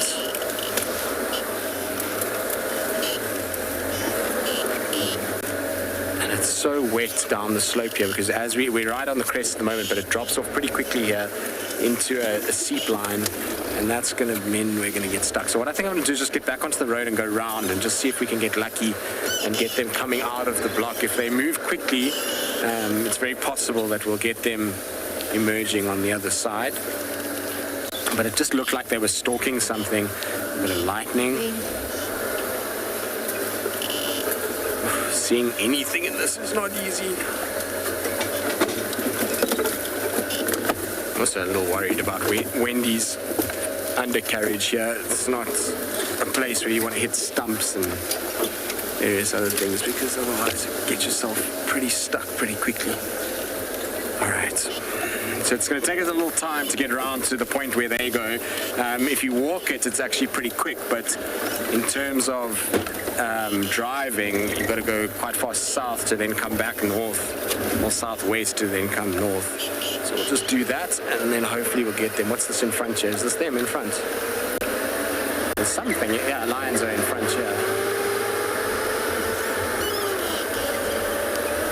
I wonder if this is not the rest of them, or if they just came back out onto the road. Maybe they chased something and then came back onto the road. It's definitely 1, 2, yeah, it's 3 of them again. Well, that was all right. Luckily we came back to the road and didn't carry on inside there, because we would have had a tough time of it if that was the case. It's difficult to see who is who here. Obviously we just got tails at the moment. But they're very interested in something in the bush on the right-hand side. They keep stopping and listening in that direction. Just stop with them now. They're looking well too. They are looking good, aren't they? And also another thing I'd like to mention about having seen the whole pride with the Inkahumas is that they're really recovering well from that mange. Is it? Are they all good? They're looking good. Oh, that's really good news. They're looking really good, yeah. These guys, when we saw them yesterday as well, there was not a single sign of mange on them, which is to be expected. So the mange, as I'm sure you'll know, is that it thrives in the dry conditions. So the wetter it is, and I mean, it's not going to get much wetter than it is now, the less likely you're going to see the breeding of the mange mite on the coats. So they are in as good a condition as one could ask for. What I do need to do quickly is just call this in on the radio just so that the guys know about it, because I haven't said anything to anyone. Obviously, you guys have been with us, so you'll have known that I haven't said anything. But just because they're walking towards the sort of western boundary, I just want to let the guys know in case. Yeah, station's located 3 in Kuma Lionesses. They mobile now on Philemon's cut line from Shabamu westwards. Another one's cut off there again.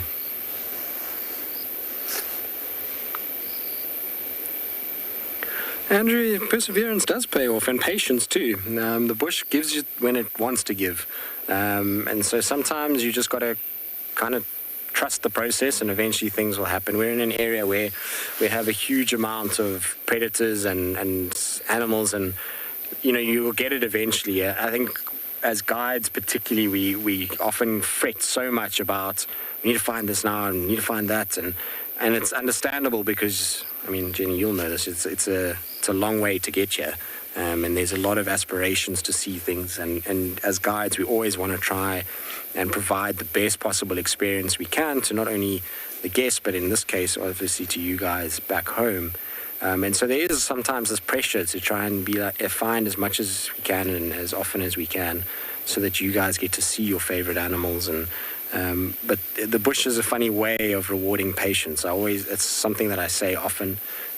Just sit, and sometimes you'll find what you need. You'll come down the road at the right time, or you'll figure it out. But if you rush and you constantly kind of feeling anxious about it, I find that it's harder to find animals. And funny enough, I had this conversation with James Henry once, who was, obviously, those of you that maybe haven't watched recently won't know who James is, but James is one of our presenters, and he often used to have these runs where he'd have struggle with leopard, and he used to say to me, it's so frustrating. And I always used to say to him, the more frustrated you get, the less likely you're going to find them. I don't know why it is.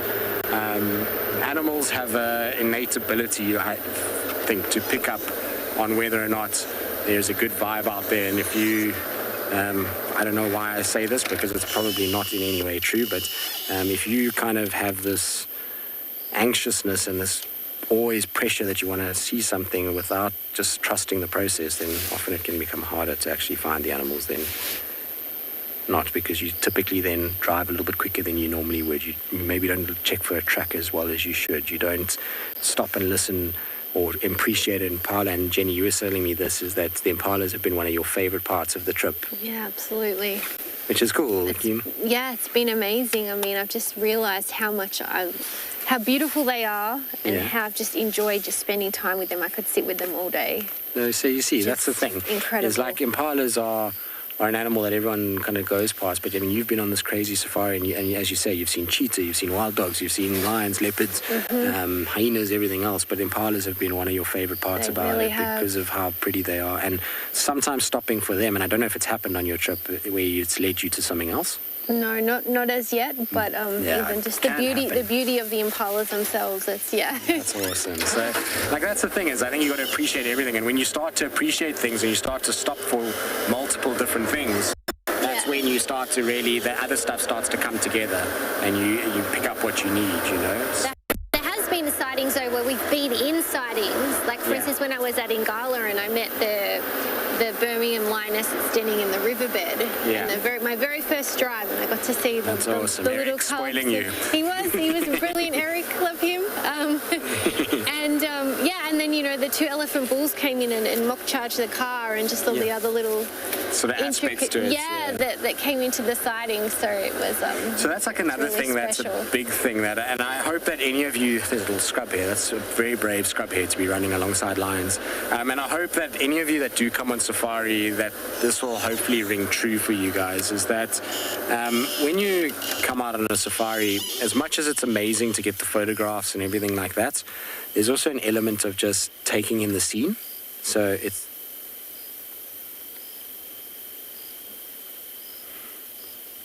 sorry, we were all just stopping quickly because we thought we heard something.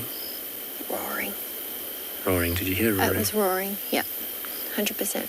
maybe that's why they've all stopped, is to listen as well. But it's about taking in the scene and taking in everything that's around you. You know, it's not just the animal that you're looking at. So in this case, it's the scrub hare that's next to the lions. It's the roaring that's coming from the distance. Those all make for these incredible sightings, and they create an atmosphere that you can't always capture on a camera. So photos are important, and I get that, but sometimes it's good just to put the camera down and just absorb it for yourself, because those memories are going to be priceless later on in your life when you think back on your safari. And you kind of remember. Tristan and I did exactly that when I was at Londolozi, and I was fortunate enough to meet the two Birmingham males, Nena and Tino, and they both had a lioness each, so they were both in mating pairs, and all 4 lions roared together. That's amazing. And I consciously was like, oh, do I record? I was like, no, just sit. And Nena was right next to the car roaring, and it's in my heart memory bank. That's where the photos are, like in my head and in my heart. So. Exactly. So, you know, and that's the thing, is that experience will live with you for the rest of your life. Like sitting there in that, I don't know, was it dark or was it light? Oh, sort of coming to dark, but you hear the vibration in the vehicle and through your feet. It's just And I find, like, actually lions roaring, the lower the light, the better in many respects. People appreciate it that much more when visually it's not that appealing, you know. So, like, when it's a bit dingy or dark, people are like, oh my goodness, that sound is so amazing. But when they can really see, the sound almost becomes secondary. But in the darkness, your sense of hearing becomes your primary sense when you can't really see what's going on. So, I mean, like, if it was starting to get dark, it's kind of one of the best times to be able to witness that. So I'm so glad you got to see the Birminghams. I'm very jealous because I haven't seen Tino or Nena for so long, and Nena was my favorite of the Birminghams. I mean, I'm not a big lion guy, as a lot of you know, but the Birminghams were cool. I enjoyed the Birminghams a lot. They were a cool pride or coalition, and they did some amazing stuff. But Nena was the kind of, him and Nsuku were the two kind of golden models of the Birmingham boys. And unfortunately, I think Nena still is, definitely. He's still looking. He's still got the beautiful mane. The eyes. Oh my word, he looks. That's the thing. He looks fantastic. Tino, well, looking a little bit like Tingy, like a teddy bear that's been through the wash too many times. Yeah, shame. But they've got good innings, you know. Tingy and I like that teddy bear look. It's got character, you know. That brings them a lot of character. But Tino was always quite scarred up from early on. His face was always carrying some sort of a wound. It's a pity that Mfumo and Nsuku and obviously the youngest one, Scrapper, was, you know, he.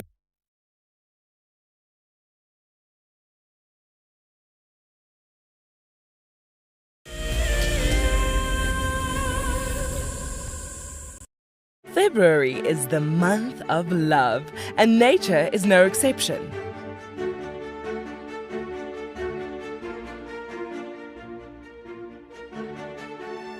Tristan and Trishala will be igniting the flame to discuss the bonds formed in the African wild. Sign up to become an explorer and join them by the fire on Sunday, the 28th of February. Wild Earth Explorers. It's in your nature. We get asked quite regularly, what are the differences between African and Asian elephants? We caught up with Haresh, who's from Leopard Trails, which is based in Sri Lanka. Of course, size and weight is the first thing you notice. The African elephant is much bigger than the Asian elephant.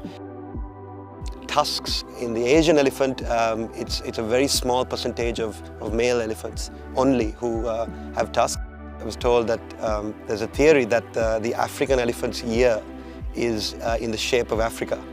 The Asian elephant has a much smaller ear. The elephant represents the bush and the jungle in Sri Lanka in a quintessential manner, and I think it's very important that we do whatever we can to protect them. Hi, my name is Tristan Dix, and I am a guide here at Djuma Private Game Reserve for Wild Earth. We love connecting you to the African bush, and we always look forward to all of your questions. If you want to ask a question on Wild Earth, you'll need to register on the website. Once registered, go to our live safari page and submit a question below the live feed. Catch up with me on Wild Earth.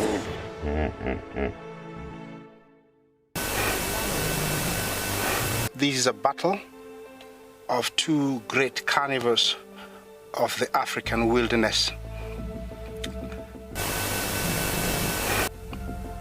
Whew. Whoa! You don't want to be under those jaws. Definitely, this round goes to the lion. Look at that. Fantastic. Expect the unexpected here on Wild Earth.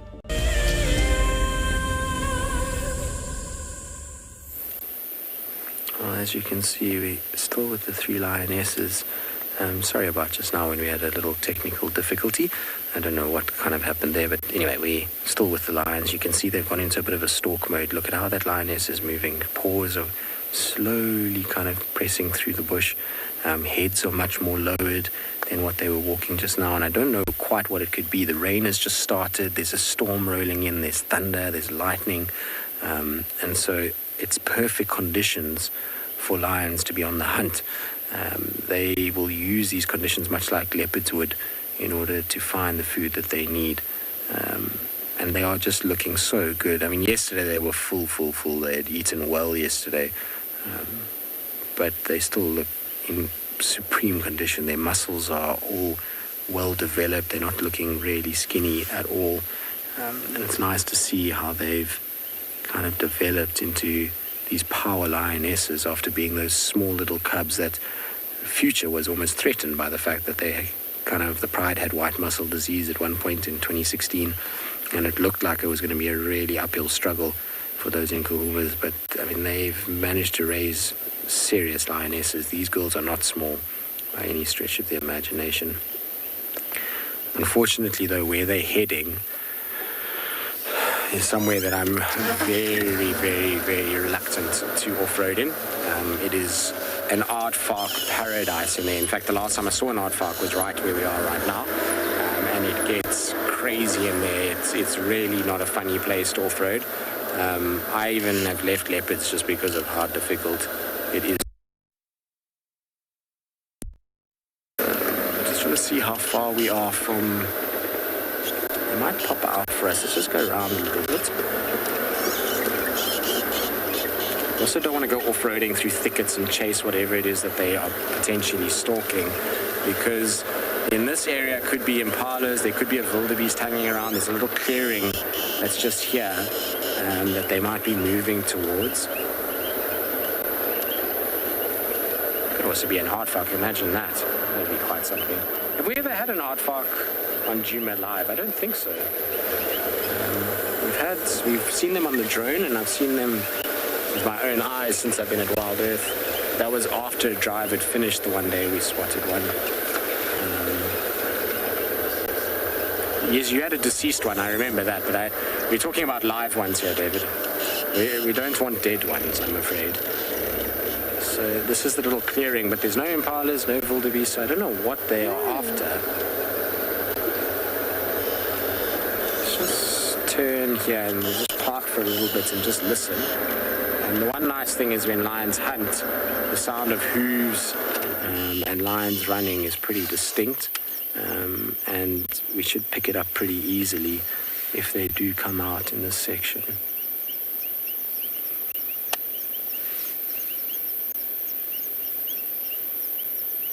That's zebra. They're hunting zebra. There's a zebra straight in front of us here. There, you'll see it coming out, look. Going straight into that thicket. Now that thicket is not a place for a zebra to be moving. I know it's very dark, but you might just see the eye glowing, and it looks like just no, there's a couple zebra there. I'm not going to follow the lions or the zebra into this block, because all I'm going to do is disrupt the entire hunt. So what I'm going to do is rather just sit where we are now, and we're going to just have to rely on hearing and hope that the lions, because of where we left them, will chase the zebras out towards where we are if they do hunt. But it must be what they heard. I can't imagine it's anything else. But how amazing is their senses for them to have picked it up on the other side of that bush, that they realized, hang on a second, there's something here that they can potentially hunt. There's a whole herd of them coming.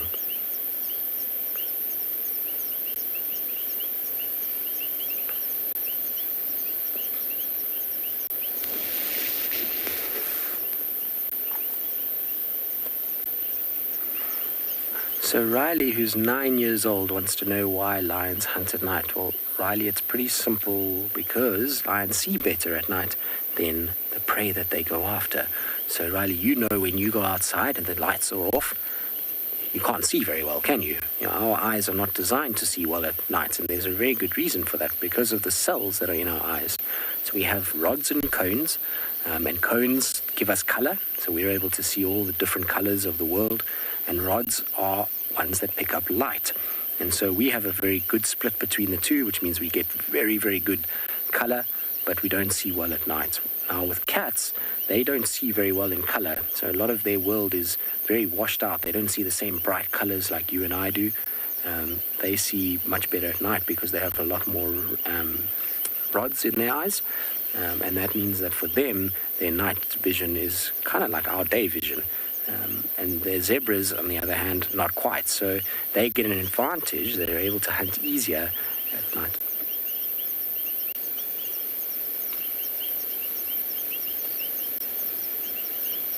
They just chase them.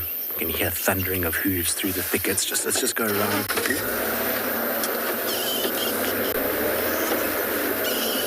I didn't hear a zebra being grabbed, but there's definitely thundering of hooves through the thickets.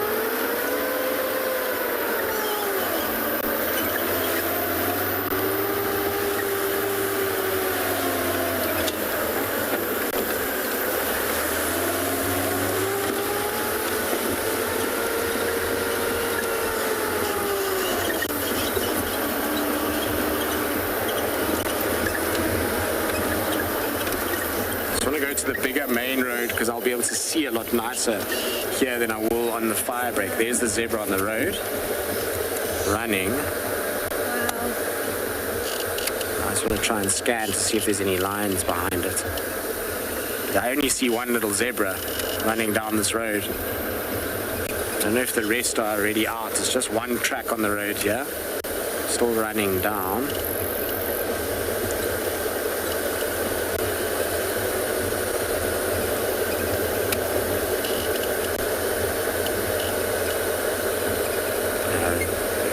For two zebras on the road here.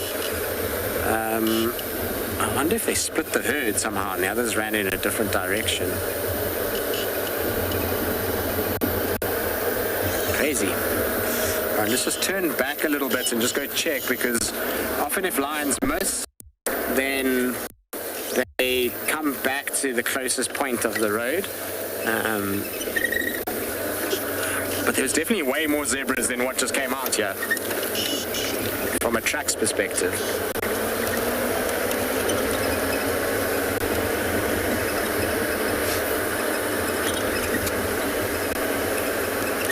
Did you hear the thundering of those? Yeah, that was amazing. Amazing, eh? So it's actually incredible how loud zebras are when they run. They're heavy animals, so they leave a very heavy, distinct kind of thundering when they run, much like horses. If any of you have ever been around horses, you'll know exactly what I'm talking about. Unfortunately, the fire break area is so thick that seeing anything on here is going to be very tricky.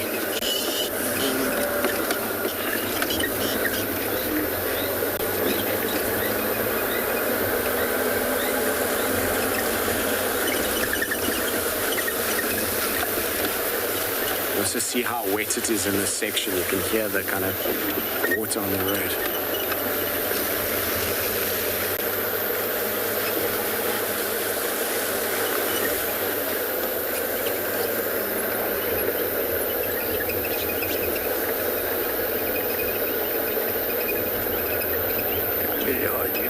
Come on. It's typical that also this hunt will take place in a place where off-roading is near impossible. Not only are there all these aardvark holes here, but we're right on an active seep. And driving in this is just, we're going to get stuck, unfortunately, if we do it. So I want to just go back around to where I last saw them, because where those zebras ran from was not far from in here. And maybe, just maybe, I can pick up, if they did catch something, we'll definitely hear them feeding. But I didn't hear a zebra complain or bleat or anything like that, which they do when they are killed. And I'm just trying to think where we had them. It's just here in front.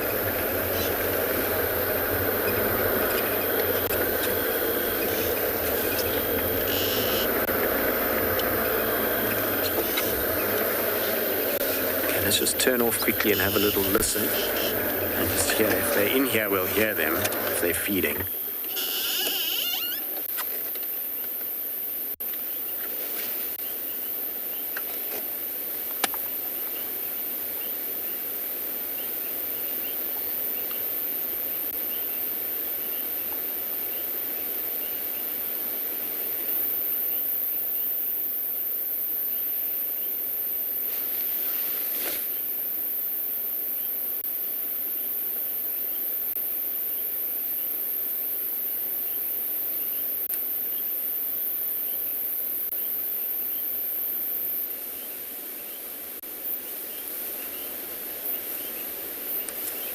It's all quiet.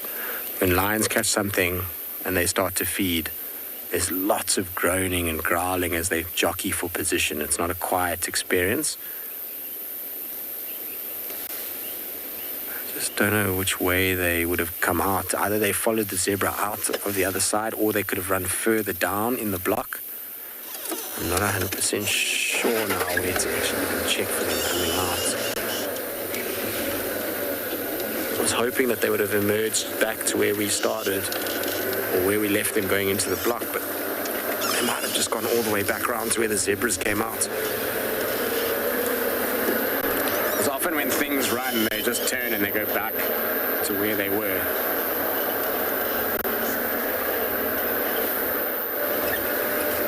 What was an adrenaline-packed end to things? Certainly not what I expected. Lions hunting zebras on Djuma is something I haven't had in years. So, Jenny, your lion luck is strong. Yes, it's huge. This trip, it has been huge. Yeah, you were saying earlier you've had much more luck with lions, and now this is proof of it. Even more.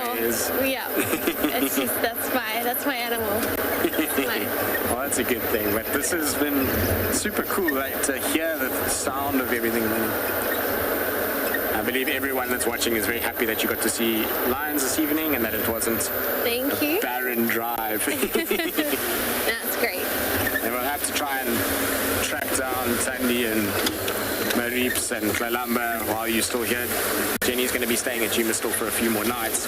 We won't be on our drives, but she'll be at the lodge, so we'll still see you around and try and kind of help out where we can. Thank you. In order to try and find those cats for you, and then Thank you so much. Get your guide to join us. Oh, come on, girls. Where are you? It'd be nice to finish up with you guys.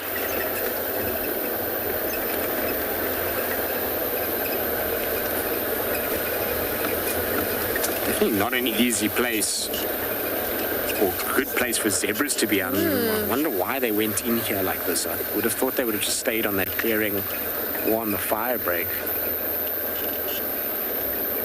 If they'd had a bigger pride, I think they would have been in a lot of trouble. The Talamatis are supremely good when it comes to zebras and wildebeest. This is where the zebras came out, was right here, so just trying to check. I don't think we're going to have much more luck, I'm afraid. It's just the block is so thick here, and where those zebras ran from was right in the center. And it's that time of the day, unfortunately, where we need to start saying goodbye. Jenny, I hope that you've had a wonderful time with us. Did you enjoy yourself this afternoon? I've absolutely loved it. Thank you. Thank you, Tristan. Thank you, Darby. Absolute pleasure.